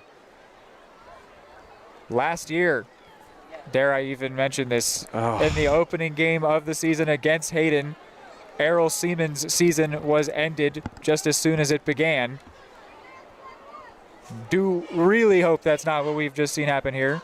And I sort of don't suspect that it's what happened. That seemed maybe like there were some positive signs there. I don't know. He did get grabbed by the ankle early in that play. Yep, and broke the tackle, but you wonder if just hoping something just got pulled. Still rolling around on the ground. We'll see if he makes a return, but Keelan Duncan will be the lead back in the absence of Grayson Moody. Got to keep the momentum here if you're on this Cards offense. Can't Thomas let that. Under center for the first time this game, and he's similarly tucked in there under the center. The give to Duncan, and he will get maybe a yard.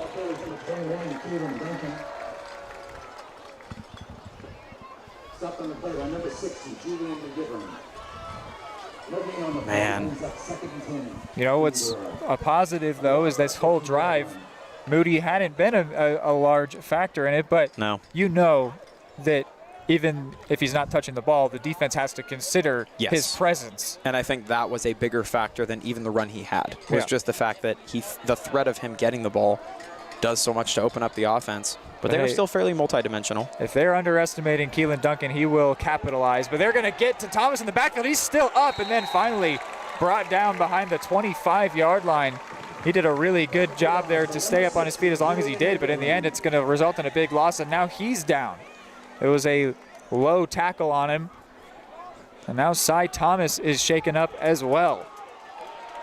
Well, and again, the issue there is the fight. When he gets hit once, continues to stay up on his feet.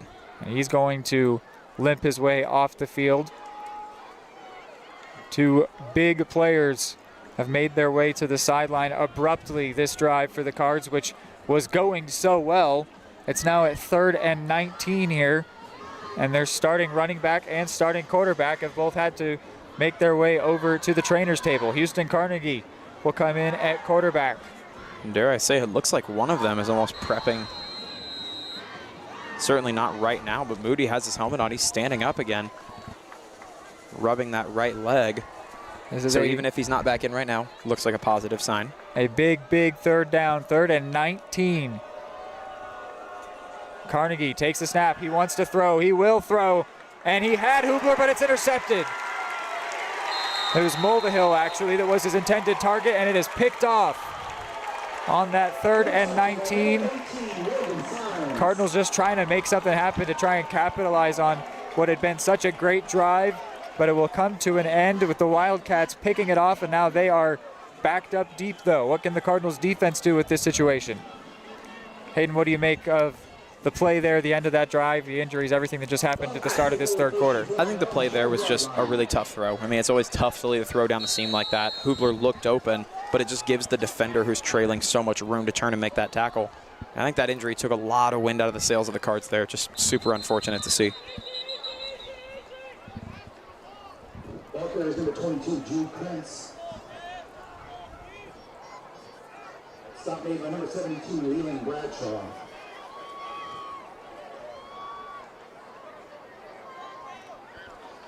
Bradshaw was in on that tackle after the pickup of 3. This would be a great time for a stop. You'd love a takeaway here. Can the Cardinals produce something like that? The Wildcats in this spot have been looking for those deep throws downfield, but Hanukkah will hand this one off. And quite a few Cardinals are able to get in on the tackle. Looks like Duncan got ran over there in the middle of that play. But they will force a 3rd down here for the Wildcats. It's a big early 3rd down. If you're able to get a stop here, of course, it's likely, well, they're backed up enough. It may not be go-for-it territory, but regardless, it'd be massive if the Cards are able to get a stop here. You'd love to see a tackle for loss on this play. The 3rd and 2, before it starts, a flag comes in. This could be good news for the Cardinals.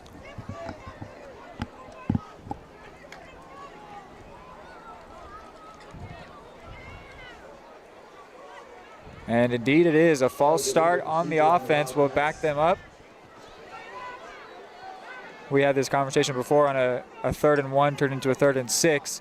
That 3rd and 2 turning into a 3rd and 7. It's not good. You don't want that to happen, but especially for the way this Wildcats offense operates, it gives them some extra breathing room. They're not really a run it up the middle kind of thing. They've done it a few times, but not their identity not the same way that the Cardinals give it to Moody. They instead like to do some more open field plays like this, and it'll be incomplete. The target there for Xander Blazing, well covered by Klobes. Yeah, Klobes and also Bowser were in on that one. Klobes having a very nice defensive day all over the place. He is. I think he gave up one longer pass on the other side, but I think he was just put in a really bad spot. That was just really good offensive scheming more than anything, just finding a good matchup and exploiting it. But him as a player personally today, you're right, he's been all over the place. So a 4th and 7, the Wildcats with a bold call to go for it here. And it's going to be a pooch punt. And this is a great play call there. You got to love some creativity from the Wildcats coach Arnold. A pooch punt there, so that means they snap it to the quarterback and he kicks it, and the Cardinals have no one deep, so it's able to just roll as long as it can go. It's an old Tom Brady and Ben Roethlisberger play. Yeah. They were reaching deep in the book on that one, and they will put the Cardinals back inside their own 40-yard line. So the defense does force a punt, though, which is good. I mean, it's still in pretty solid starting position. It's not bad at all, certainly so. Now you just got to hope they can keep a little bit of that momentum they had early, right? Hope that the ending of that previous drive doesn't take too much wind out of the sails and harm the effectiveness too much. Cy Thomas is back out there, and I think Grayson Moody is too. Yes, he is. They are both in. Both of those players that left the field injured are back out on the field. It will be Thomas rolling to his right.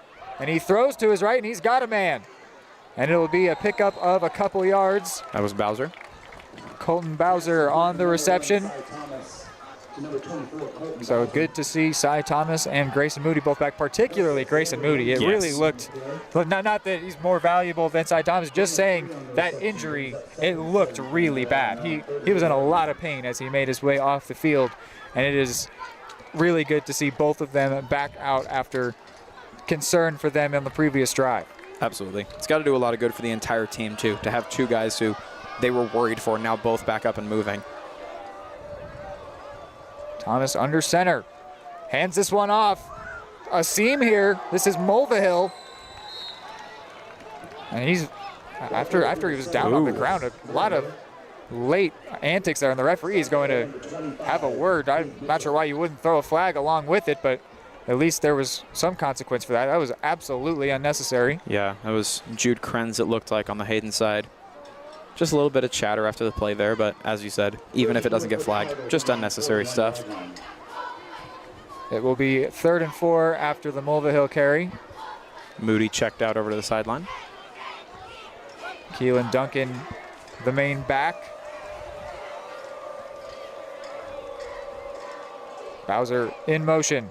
And before the toss could even happen, absolutely. Oh, he did get the toss off, but Thomas is blown up. Duncan lost the ball. I lost track of that one. I thought that Thomas got taken down with the ball, but he got rocked. He did get the ball off, and then Duncan fumbled. He thinks he was down. Officials talk it over, and they say Hayden football. So that was, I had my eye on the ball the whole time. Thomas got hit.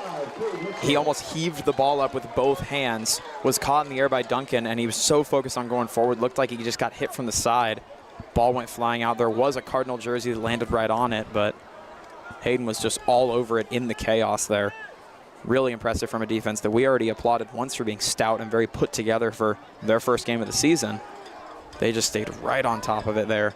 Wildcats take over 1st and 10 on their own 49-yard line. That was absolutely blown up by Rondell Harris getting in the backfield on Thomas. And then Duncan, who was really adamant that he was down on the ground, is ruled to have fumbled the ball. Hanukkah near the sideline. He's going to complete this pass. And then Bowser and Mulvihill will make the tackle on Xander Blazing. Hanukkah was a half step from stepping out of bounds for a big loss, but stayed in and made a great throw. I was tracking him down with the camera going, he's got to throw it eventually, right? Really impressive play there, though. Last second, truly. So after a 3 and out, the first time they touched the ball this quarter, they immediately pick up a first down with their second try.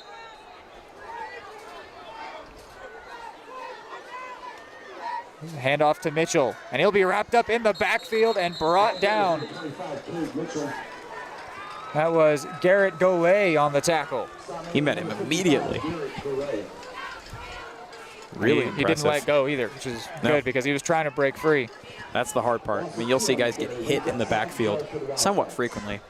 Hard part is keeping your hand on them and bringing them down for the tackle, which, to his credit, Golay did a great job of there. So forces a 2nd and 12. 4 wide as well as a tight end here for the Wildcats. They're showing their hand. They want to pass. Hanukkah to his right. Motioning a man downfield. Throws. It's off the hand and incomplete. Getting a hand to it was Logan Power.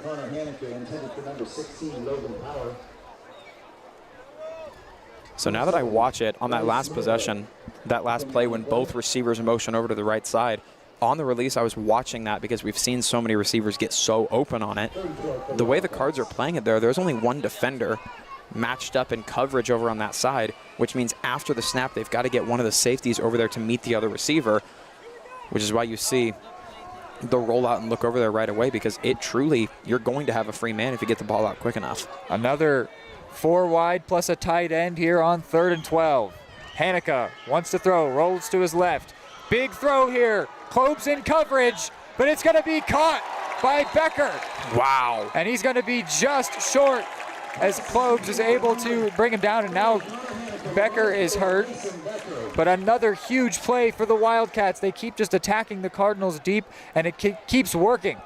That was a beautiful pass, too. I've already mentioned it a couple times, just how difficult that throw downfield is, the connection necessary between the receiver and the quarterback. That was textbook. I mean, that was as well as you possibly could have done that. So well done by Hanukkah. It's tough having a linebacker in coverage. You'd hope that the Cardinals could match up a little better on a 5-wide type formation there for the offense. Yep. Looks like also there's a flag down here on the field near the Cardinals sideline. Coach Steffen's standing over there almost wanting to know. And the Wildcats defense is backing up, or offense rather. We've got illegal touching. So I think he must have stepped out of bounds then before catching the ball. Surely, yeah.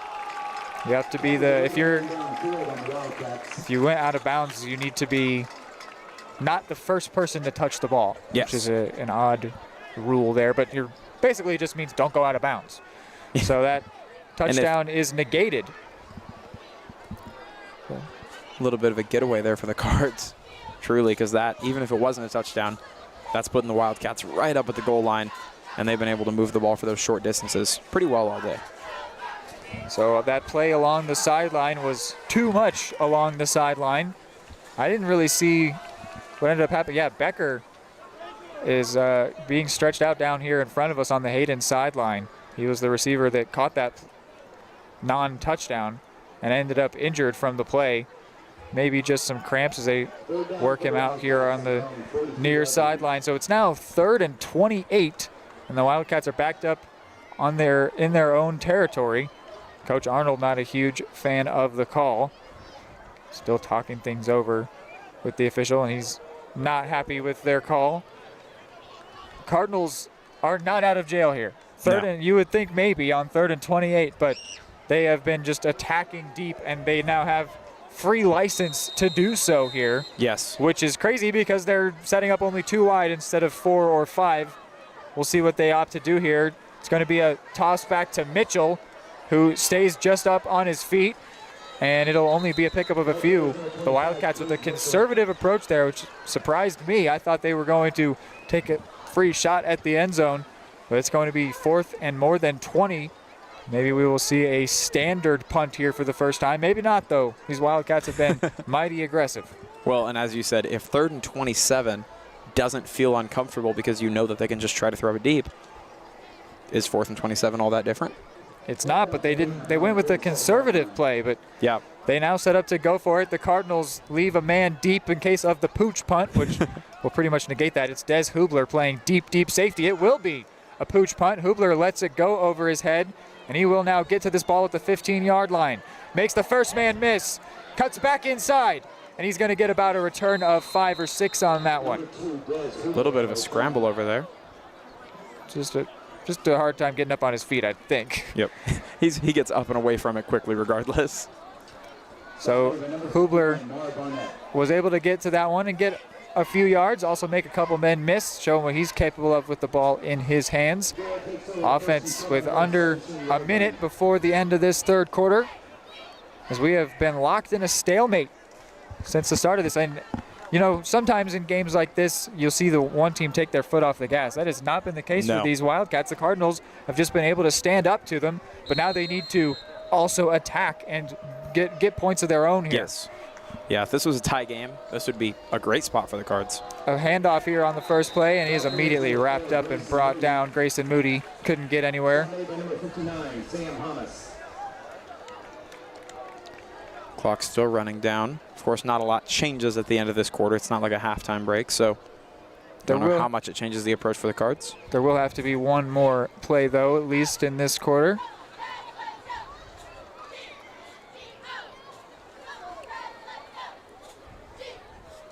And the Cardinals will take their time with it in order to make sure it's the last play. Moody is the back. Thomas in shotgun. 2 receivers on the near side. The snap, the give to Moody. He's got some space, and he gets upended after a pickup of 4 or 5. So a nice carry to end the 3rd quarter. It'll be 3rd and under 10 to go when we are back for the 4th. 28-6 is still our score. Charlie was born at LMH. We had a great team of nurses. Not only did they check in on us regularly, they always asked if we had questions, always made sure that we understood what was going on. I cannot say enough wonderful things about the labor and delivery, family birthing, and mother baby care team at LMH Health. We had to put our entire trust into their hands, and just everyone was so friendly and so supportive. Are you looking for a trusted partner in pet care? Look no further than Eudora Animal Hospital, proudly serving Eudora and the surrounding area since 1975. Eudora Animal Hospital offers a wide range of services, including wellness exams, surgeries, routine vaccinations, and emergency care.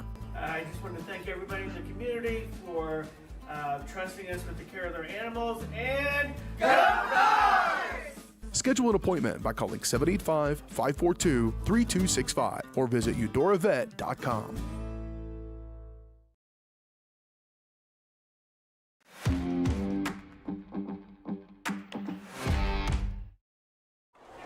All right, back here for the fourth quarter. 28-6, still our score, the same score that we had at halftime. As we have been locked up here, the Cardinals had a really good first drive to start the third quarter, but then two key injuries and an interception ended that one. They forced a punt, then they weren't able to get anywhere on the next drive. In fact, they fumbled it away. Then the Wildcats again had to punt, and now the Cardinals are in the midst of their third drive of the second half. Another give here to Moody. He gets wrapped up quickly, fighting to stay on his feet, and he will not be actually brought down. It's a common occurrence last year, something we talked about, that he's so strong, and it's absolutely amazing that how often he would stay up on his feet. But there's also a danger to it, which is, I mean, it's a con that comes with a great pro of how strong he is. Yes. But it's when you let other people wrap you up, there will be punches in at the football. Yep. And the more you stay up, there's a greater risk of you fumbling the football. He only fumbled 3 times last year, but it's just there's pros and cons to everything. This will be a fourth down punt here, brought in and fair caught by the Wildcats, Mitchell. Yeah, another con to that, when a running back in particular, is so strong that they're tough to bring down, even with multiple players. Another thing that can happen is you start to see wear and tear on the lower body, the ankles, the legs, because not only do you have so much weight on you, but players go there to take you down. And you'll see more dives at the ankles, more reaches at the legs to try to get a player on the ground. And Grayson Moody looks to be already nursing a tender calf or lower leg of some kind Certainly today. not back at 100%, but don't get us wrong. We love how strong he is. Yes. And it is an amazing pro. It is a great problem to have. So Wildcats starting in their own territory. We've seen them often go for big passes, but this one will be a handoff to Mitchell, who does well to stay on his feet after first contact. He's going to get 9 yards on that carry. It's another player of note. He has been really tough to bring down today. He's done a phenomenal job to really never get stopped at the first level of the defense. He's at minimum hitting the linebackers, but he's been a menace not only on the ground as a running back, but also in the return game. Saw him have some really impressive returns earlier, and he's been a threat in the receiving game too. So an all-over-the-place player today has been Mitchell. Here is the 2nd and 1. Hanukkah with a quick give and a first down for the Wildcats. So they were already into Cardinals territory, now into Cardinals territory with a first down, and hobbling his way off the field is Riley Nice. He will be replaced by Ryan Osborne, a name we said a lot during basketball season. The junior stands 6'6". He'll be rushing in off the edge. See what he's capable of. 1st and 10. Mitchell in motion. It's a give to McGivern. And he will be brought down by 3 different Cardinals, including Ryan Osborne, who's just into the game. Leland Bradshaw also in on it, as well as Garrett Golay. Brings up 2nd and 9 for Hayden on the Eudora 44-yard line. Cardinals running out of time in this one, but I don't know. This does feel like a game that is kind of right there for them. Yes. But until you look up at the score. Definitely just want to just create more positives, more takeaways as this game continues to go on here. Hanukkah rolls to his right, finds Mitchell, and who drops it. Not even really a hurry from Hanukkah, but just put the ball a little bit too far outside for Mitchell to get a good hand to it. And now a player down. All the players will return right back. There's Mar Barnett was the one that was down. Yeah, this is, there's multiple things you can look for both offensively and defensively for the Cards to work out here. But I think on defense, the focus is just being organized and being stout. If they're able to cut down on those errors and those communications, keep themselves as well aligned as possible, and then just make those yards extremely difficult for the Wildcats to get, which to their credit, they've done through the last quarter and a half. That third quarter was a complete stalemate. Certainly just looking for positives at this point. Although the game is not completely out of reach, just looking to make some good statements, give yourself some good stuff to bring into the following weeks for the season. McGivern, the motion man on 3rd and 9. A big heave here, and great coverage from Klobes. What happens here? An incompletion. Klobes forces the incomplete pass, and now he's down. On a cold day like this, it will lead to extra cramping. Hopefully that's all that it is. Well, in those plays downfield, too, the impacts are significant. I mean, both guys going up for the ball and coming right down. Eudora Sports Live is presented by Kansas Insurance. Kansas Insurance believes in taking time to issue personal care and attention to each individual client. To see how Kansas Insurance can help you protect what matters most, call 913-369-6600. Proudly bringing Eudora Sports Live to Cardinals fans everywhere. And they will now need to send some attention over to Klobes. Somebody we'd already highlighted today for being kind of all over the place on defense. Had kind of been a Swiss Army knife for the Cards today. And he just made a great play, and we had said that it was tough that the linebacker kept ending up in such crucial parts of the pass coverage, but he made the play on that time. Maybe overexerted himself in order to do it, but he's laying it all on the line here to force a 4th down. 4th and 9, a chance here for the Cardinals to get back into this one, maybe find a foothold to try and start some sort of push for a comeback. Hanukkah motioned away, and instead punting. This will be Becker. It's another pooch punt. Pretty good one. And they did manage to trick the Cardinals with that one, as instead of letting Hanukkah kick it, it was Becker who's been doing the PAT duties in this game and kickoffs. So another punt without a returner because of the trickeration from the Wildcats. So that sets them up at their own 13-yard line. That's going to be a lot of work. They'll have to move very quickly downfield. Yes, and as you said, if you're going to make a push for a comeback, time is truly of the essence at this point. No more waiting left to do. They got to start scoring. And even if they don't, just have another strong drive like they started the quarter and also the game with. Yes. Or the half and the game with is that. But you'd love to see them make a push for it. It is there, right there for them. It is possible. I'd also say cutting down on turnovers would be big. Thomas with the fake toss, looking for White. He's got him. Oh, it's picked. So no, it's still in the air, incomplete. It should have been picked. Becker lost it.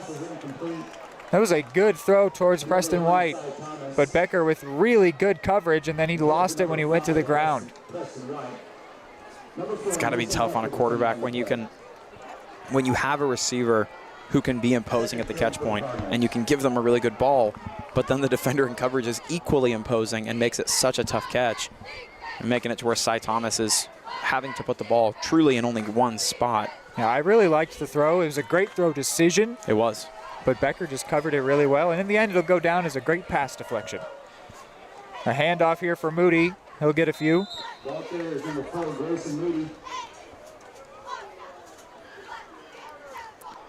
Moody still nursing that leg as he goes back to the huddle.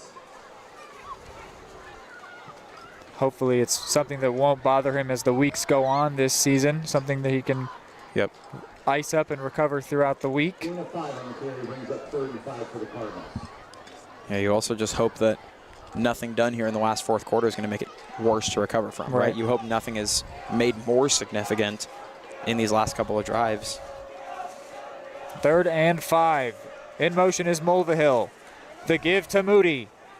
meets a man after getting near to the line to gain. It'll be a close call when they give him forward progress as he ran into Xander Blazing, and they will call him just short. Actually, a couple of yards short, so maybe they didn't give him the full extent of the forward progress as he did fight to stay on his feet there. It did look very close. Either way, 2 yards is certainly manageable. Gives the Cards a lot of options here as to how they want to attack the defense. No question at all for the Cardinals going for this one. Time running out in this game, 4th and 2. Mulvihill in motion. And a timeout going to be called. Seemed like there was maybe some confusion on the play call. It'll also stop the clock and allow Coach Steffen to talk things over with his team here before a crucial 4th and 2. It feels like this is maybe their last chance in this game. Yeah, very much so. Just because, purely because of how many points they need. I mean, you're looking at it, you're laying it out on paper ahead of time. They would have to score on this drive, then get a stop quickly, then get another scoring drive quickly. I mean, you still need some chips to fall your way, but it means they're treating this as a 2-minute drill. Even though you see 8 minutes left on the clock, they're treating this as a very fast-paced possession because this isn't the only time they need to score.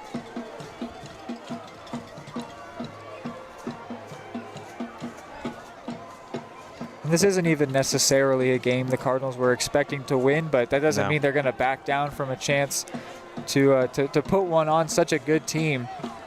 And to their credit, they've showed up well today. This Eudora stands have really filled up. Even though Topeka, not too far out, but it is certainly a trip from Eudora.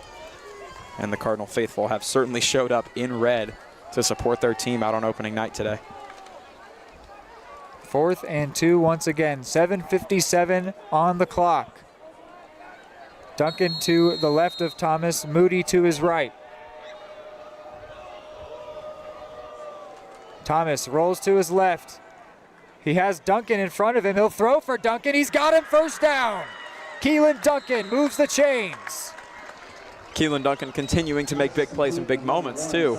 Carrying over from last season, he is certainly beginning to make a name for himself with a knack for those moments. Man, if there is nothing else to take away from this game, 3rd and 4th down conversions is a beautiful thing and something I could get very used to over the course of the season. Yes, that is a section of the playbook that I would love to take a look at because clearly they've got the offense running really well on those late downs. They've earned themselves a 1st and 10, the same. Duncan to the left, Moody to the right. This time it's a give to Duncan. He goes to the right side and gets upended after a pickup of 2 or 3. That had shades of Brett Favre to it. Logan Power was the one that upended him and brought him down. Clock keeps running here, just about to cross the 7-minute mark. Cards still working out of the huddle here. Mulvihill and White on the left. This time the back's a little bit more forward, more towards the offensive line. This time a play fake and a throw for Mulvihill. He's got it. It's a big hit, but he's got the first down and into Wildcats territory. He pops up quick and celebrates a great catch. Great job by Mulvihill to hold on to that one too. That is a kind of hit where you could easily see a ball jarred loose. Does a great job to hold on to it though. And that's the kind of thing we were talking about earlier when it comes to opening up the playbook a bit and making the defense respect a few different elements of your offense. Plays over the middle like that are the biggest component oftentimes to bridging the pass and the run. I don't know if we've seen that formation with the 2 wide at all. And they give to Moody, and he was immediately met in the backfield. As soon as he had the ball in his hands, he was fighting to stay on his feet. But it was, I liked that formation with Mulvihill out wide, and then he made a great run across the formation to bring in that big conversion. But I don't know, they so often run from the same formation. There's only so much you can do out of it. Yep. And that's partially, you've got young players, but you'd love to see more variation. We've got it here, 3 wide. Moody, the running back. Mulvihill in motion. Thomas rolls to his left. A pancake block at the line. A flag comes in, and Thomas is sacked. Man, regardless of call here, Moody was really limping on that right leg. Duncan tried to come into the game. There might have been something illegal at the line. It was interesting. I didn't quite catch what happened there, but somebody was immediately on the floor for the Wildcats. Yep. And now limping off the field is Rondell Harris. Penalty is declined.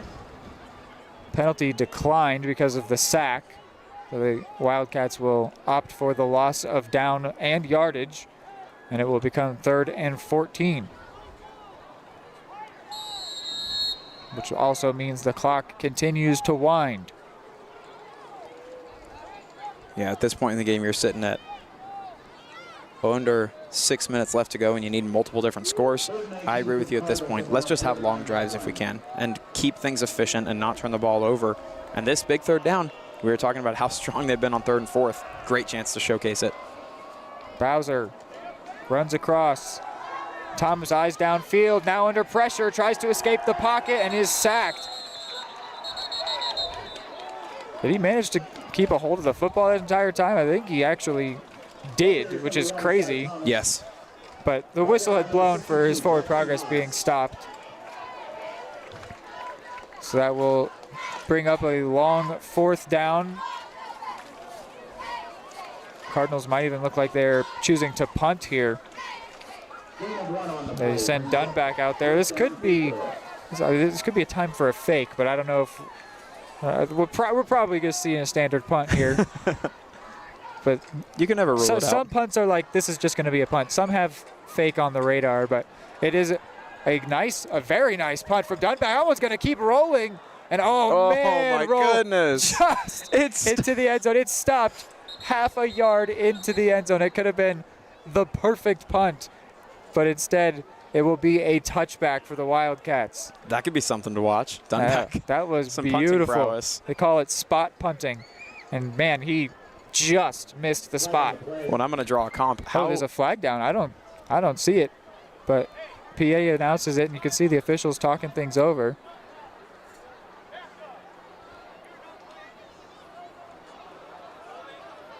I think it's a, oh, here it is. It's on the Hayden sideline, and I can hear now the officials say back up. So they're saying the Wildcats sideline is leaking out onto the field. So it will still be their football, but they have been officially warned, and they will have to probably start at the 15 or the 10 after the touchback.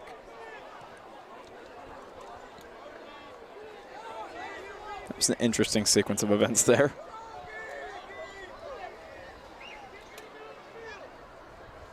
They will be starting at the 10-yard line, deep in the dread zone, something that the Cardinals could maybe try and capitalize on here. If they could get a defensive score, it could feel like there's a chance for them. Certainly. Yeah, that would flip the momentum on its head too. And we saw 2 touchdowns scored within about 2 minutes early on. Anything can happen, truly. I'm also just an eternal optimist. I know there are probably a lot of people out there just like, it's all right, man. We're probably not going to win this game. I know, but I want to believe. I want to believe in this team. And this is one of those sports. Anything can happen. Yeah. We have seen crazier things. It doesn't hurt to believe. Optimism is free. They start at the 10-yard line. 4:24 to go in this game. You know they might be looking deep here. Hanukkah, though, will hand this one off. And Mitchell makes the first man miss and rolls down around the 16-yard line. Man, something drawn to my mind over and over. This Eudora Cardinals defensive line and linebacker core have not been afraid of contact today at all, which is a really fun thing to see. Of course, priority number 1 is just being sound with your tackling, right? If you're hitting guys hard but not able to secure tackles, it doesn't mean that much. But they have been aggressive today with meeting running backs right at the point of attack and being more than willing to get their hands dirty a little bit. Mulvihill and Marks were in on that last tackle. One receiver wide on the near side. Hanukkah will roll to the opposite side of his receiver and then cut back across the field. Now he's running with it, chased by Klobes, who wraps him up and brings him down to the 24. Really impressive run, but how about Klobes with the pursuit there? He had a not necessarily ideal angle and still managed to get there and wrap him up. Yeah, I don't know what the idea was offensively there, because he only had the one receiver. He rolled to the opposite side and then cut back, but Klobes did a really good job to keep his eye on the prize and bring down the QB. Well, and Hanica also had to avoid a sack right away. He had 2 Cardinals defenders just about took him down at the top of his drop. Again, just one wide here. 1st and 10. Hanica rolls to the strong side this time and throws it. I think he was intending for that to go incomplete. Yep. Threw it about hip level towards Mitchell. Stops the clock. Gives him just over 3 minutes to work with here.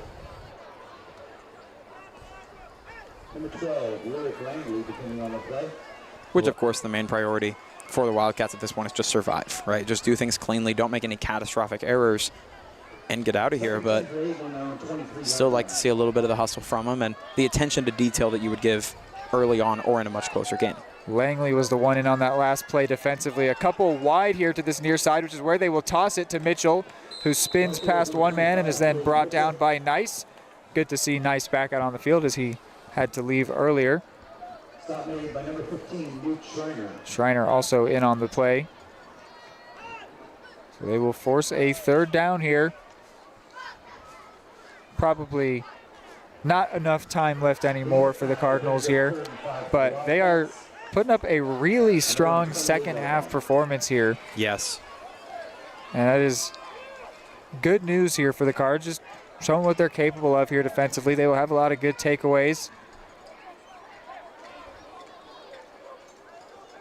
Hanica rolls to his right, wants to throw, does throw, and it's caught. A really good catch, stuck to the hands of Blazing. Yeah, those kind of catches are way trickier than they may look, too. You're in traffic. You know you've got bodies flying around all close to you. Mentally, that catch is just as tough as it is physically because you don't know if you're about to get hit. You don't know from what angle. So they get the conversion, move the chains, still inside their own territory at the 37-yard line as we're about to cross the 2-minute mark remaining in the game. Hanica drops back, throws left, incomplete, looking towards Mackay Kidd. It's interesting what the Wildcats are doing right now. I think they're probably trying some stuff out because this does not look like the offense that we've seen. I was really expecting we would see that 4 wide and see them continue to test the Cardinals deep.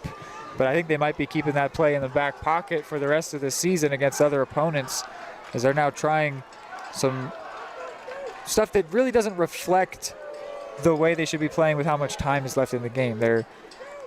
That's about all I can say with that. It does almost feel like they're maybe not toying around to be the right word, but a little more casual than you might expect with under 2 to go. Yeah, trying some different stuff here. Why not? Give to McGivern. Still mixing in some of the classic late game elements. Handoff, run the ball, run clock. Yeah, McGivern was a name we said a lot last year, but this year it's been more of Mitchell in the backfield. Both have looked extremely effective. To their credit, at will. Both of them have definitely had their moments today. Mitchell will go wide on this play as well as Kidd on the near side. I form. Fake to McGivern. Hanica eyes downfield. Throws to this left side and incomplete off the hand of Blazing.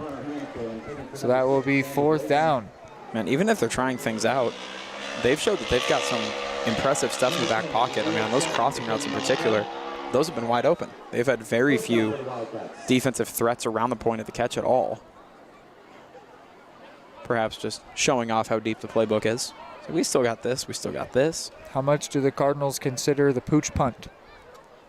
I think you really should, honestly. I think we've seen two or three of them. But that's probably exactly what they want. They probably want you to play basically defense with 10 players. Yes. Have one guy playing punt returner, and then they just pass it instead, which they will go for it on 4th and 4, and he's not going to get it. Wow. Met at the line by a couple different Cardinals. I saw Carter Lewis in there, but he was not the only one. There was an entire committee in there. Braden Marks as well aware. Minky another. Yeah, that was really impressive. I mean, again, we mentioned it briefly earlier. not just meeting a guy, but actually stopping him. Yeah, they truly stopped him. Yeah, stopped in his tracks. And they have taken the ball away here. 1st and 10 with a minute 14 to go. Houston Carnegie in at quarterback. Still Moody in the backfield. Maybe we could see some more throw attempts from Carnegie. He will give it to Moody instead, and he's going to get 8. Down, though, is number 0 Long for the Cardinals, Brock Long. Oh, he looks to be in some pain over there, too.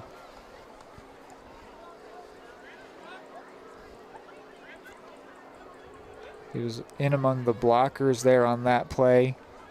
It was a pretty quick play. It was over in a flash. He's down, and it seems like maybe something to do with his side. Maybe something to do with the hip. Yep. There will be applause as he's able to make his way towards the sideline. It's always interesting viewing injuries. I feel like over the years of watching so much sports, I feel like I know a lot about the body language of different injuries. Yep. When it hurts really bad, generally you're actually going to be okay. It's probably you got hit really hard, it's a bruise or something. It's when guys are upset that they probably just tore an ACL or something. It doesn't hurt as much, but they know what just happened. Yes. Right? And then of course always contact injuries way better than non-contact injuries. Yep. With no question there. Handoff here for Moody. So he will get the first down. So that will stop the clock as the chains crew will move downfield. Yeah, that's a really good note with body language. I mean, you of course get good at seeing, if a player goes down without touching anything or if they get hit, you get good at that kind of thing. But there is absolutely something to be said about the body language or the reaction of a player after an injury where you can look over and go, I think they're mostly okay. Yeah. Or you see stuff that you know is a little more severe. Thankfully today, most of it has been in the moment, oh my goodness, that really hurts. And then they tend to shake it off pretty quick. Clock is running here, so this could very well be the last play of the game. What will the Cardinals do? Moody in the backfield. Carnegie under center. Mulvihill in motion. And not quite sure what happened there, but Carnegie got the ball away. And it was Grayson Moody, no surprise. Carnegie was almost forced into the split position. Yeah, I was surprised he was able to get rid of the ball. Moody got a big gain out of it, and then the Cardinals will call a timeout. Give themselves one more shot at it, evidently. Yeah. They're close enough. We are within deep shot territory here. You'd love to just put some more points on the board. Yeah, always. There is no negatives to getting a touchdown before you walk out of here. It's crazy. We were saying at halftime that this game was going very differently in terms of the score from last year, which ended 35-7. But then the scoring stopped, and it's actually going to be a very similar score no matter what happens here. Yep.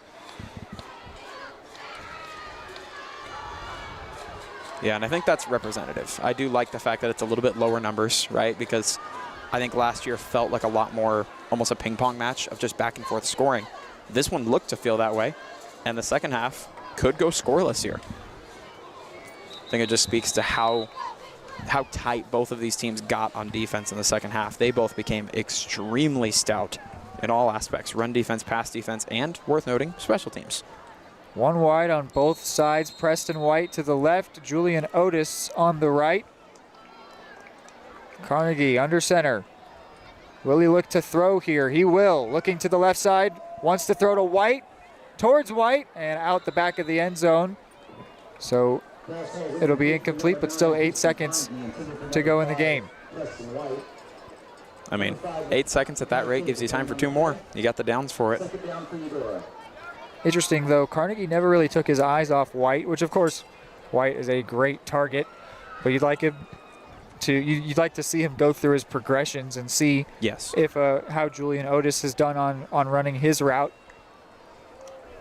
See if anything more is there, but I think quarterbacks also will be able to look at the field pre-snap and look at a matchup they like and say, I think I've got a better shot at this. Absolutely. But they're certainly worth critiquing that we might look to see that progression a little bit more. Same formation here. White and Otis are the receivers. He wants White again, and this time it's picked. Again, he just decided he was going to be throwing that one to White. And Becker is able to get in front of the route and pick that one off. So it'll just be a QB kneel, presumably, for the Wildcats to end this game 28-6, being our scores. They take it away. Hayden takes over 1st and 10 on its own 20-yard line.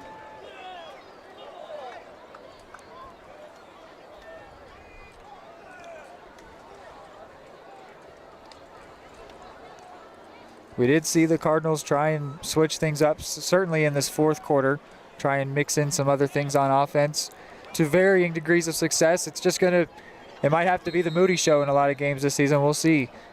Hope he's healthy. Hanukkah does kneel to the ground, and this one will end 28-6. It is an entirely scoreless second half, but 28-6. The final score here as the Hayden Wildcats start off 1-0. The Cardinals drop one on the road, but they looked pretty good at times. There's a lot of positive takeaways that we will have here, and we will talk about some of them on the postgame show when we're back. Keep it here on Eudora Sports Live.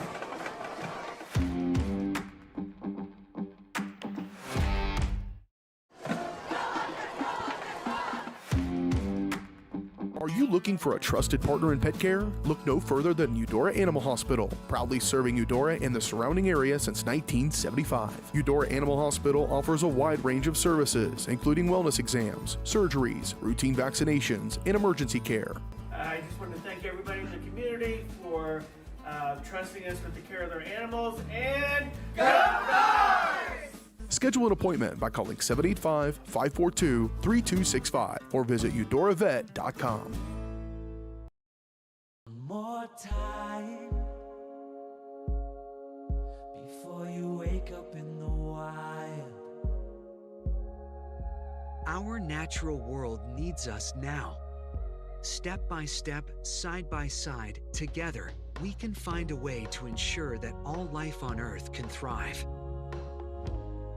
To learn more about how you can help protect and conserve nature, visit nature.org. Your home for live, local sports. Varsity Sports Live delivers professional level coverage with high-quality video and broadcasters that know your schools and community. Touchdown, Tonganoxie! With the support of local businesses, you never pay to watch varsity sports. Live, local, free high school sports coverage. That's Varsity Sports Live. Grass gets it away. Moore's down the middle, and he makes the catch in the end zone. Touchdown, Trojans! Keep up with the action at varsitysportslive.com. Live, local, free high school sports. Charlie was born at LMH. We had a great team of nurses. Not only did they check in on us regularly, they always asked if we had questions, always made sure that we understood what was going on. I cannot say enough wonderful things about the labor and delivery, family birthing, and mother baby care team at LMH Health. We had to put our entire trust into their hands, and just everyone was so friendly and so supportive. At Fort Scott Community College, we understand that a scary part of figuring out your future isn't only answering the question, what should I do, but where do I belong? Maybe you belong here as part of Fort Scott Community College's John Deere Tech program. Maybe you belong here as part of the perennial playoff-bound Greyhound baseball team. I don't know where you've been or where you're headed, but I know we're saving a spot for you because you belong at Fort Scott Community College.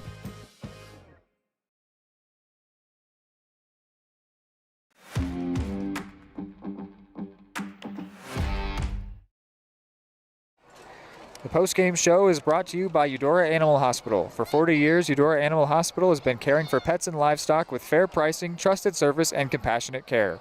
Pet owners from across the region trust their four-legged friends to Eudora Animal Hospital. To learn more, visit eudoravet.com.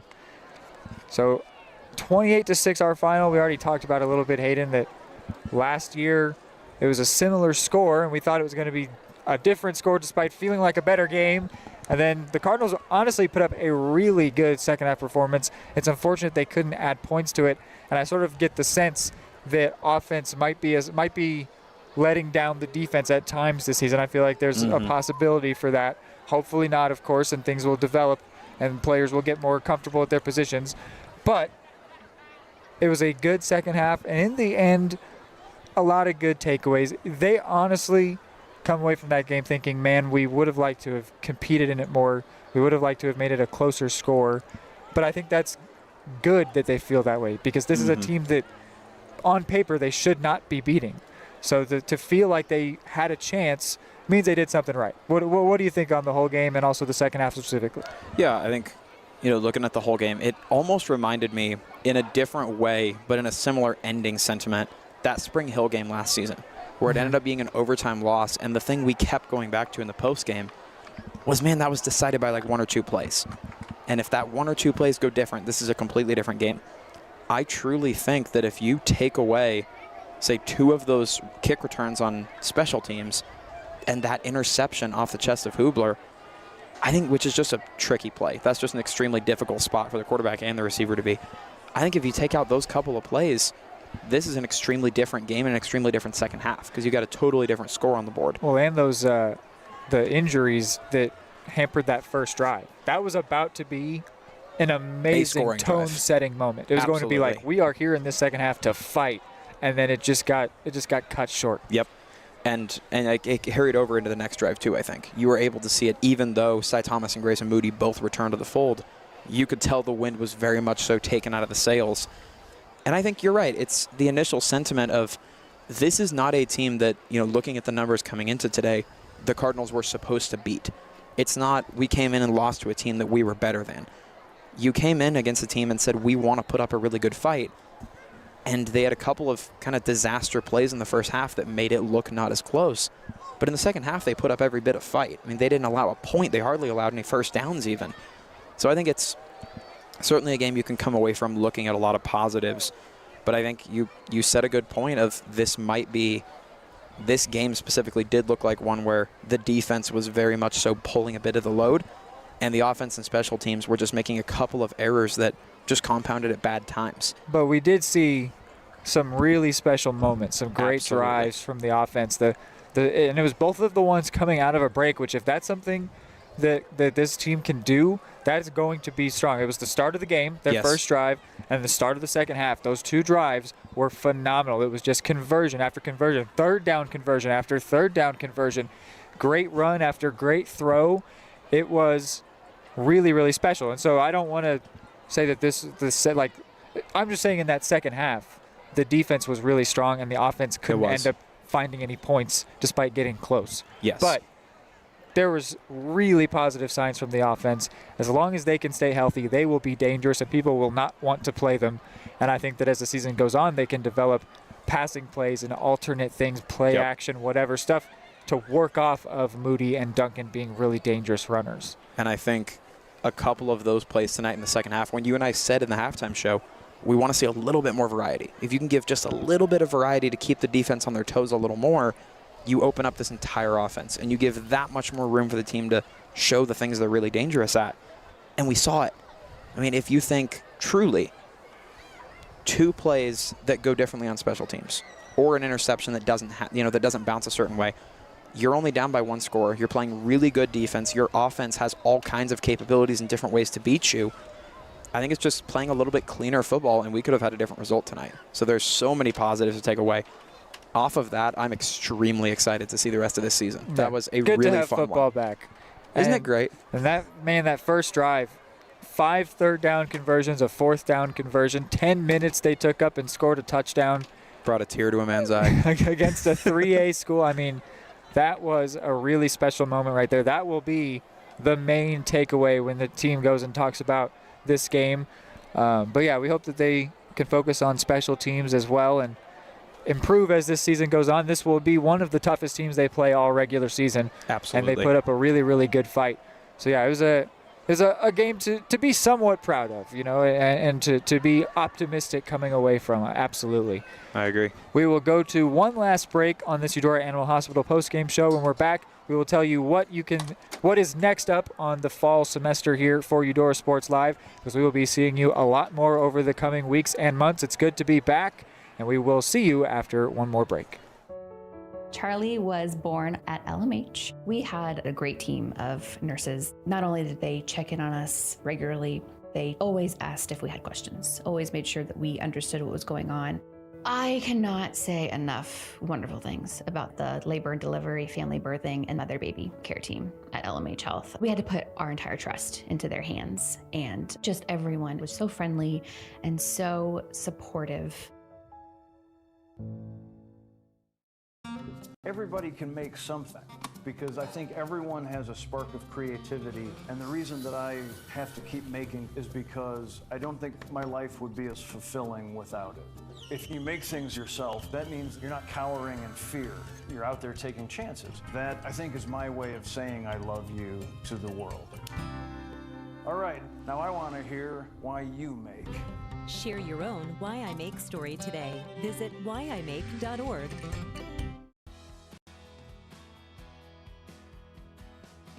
I used to drive an ambulance as an EMT, and I've always tried to be a safe driver. If people knew what I know, lives could be saved. In my car, if I see a truck or bus taking a turn, I know to take my time. When big vehicles turn right, they may swing wide to make the turn. If you try to sneak in, well, it's a lesson you'd rather not learn the hard way. When trucks and buses turn, let's you and I wait. It's our roads, it's our safety. At Kansas Insurance, we know one size doesn't fit all. In fact, our whole mindset is based on customized policies for you and your families. We're local, and we do what we do because we care about you. Think of us as brokers for your insurance needs. Working with Kansas Insurance gets you the award-winning service and attention to detail that only an independent agency can provide. All across Kansas, we're here to help you manage and plan for all types of risk. Contact a local agent today. Kansas Insurance. Local, independent, serving you.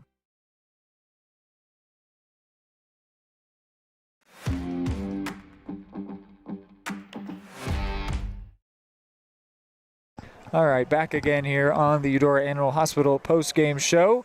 Looking forward to what is coming up in the rest of this week. On the 11th, there will be next week.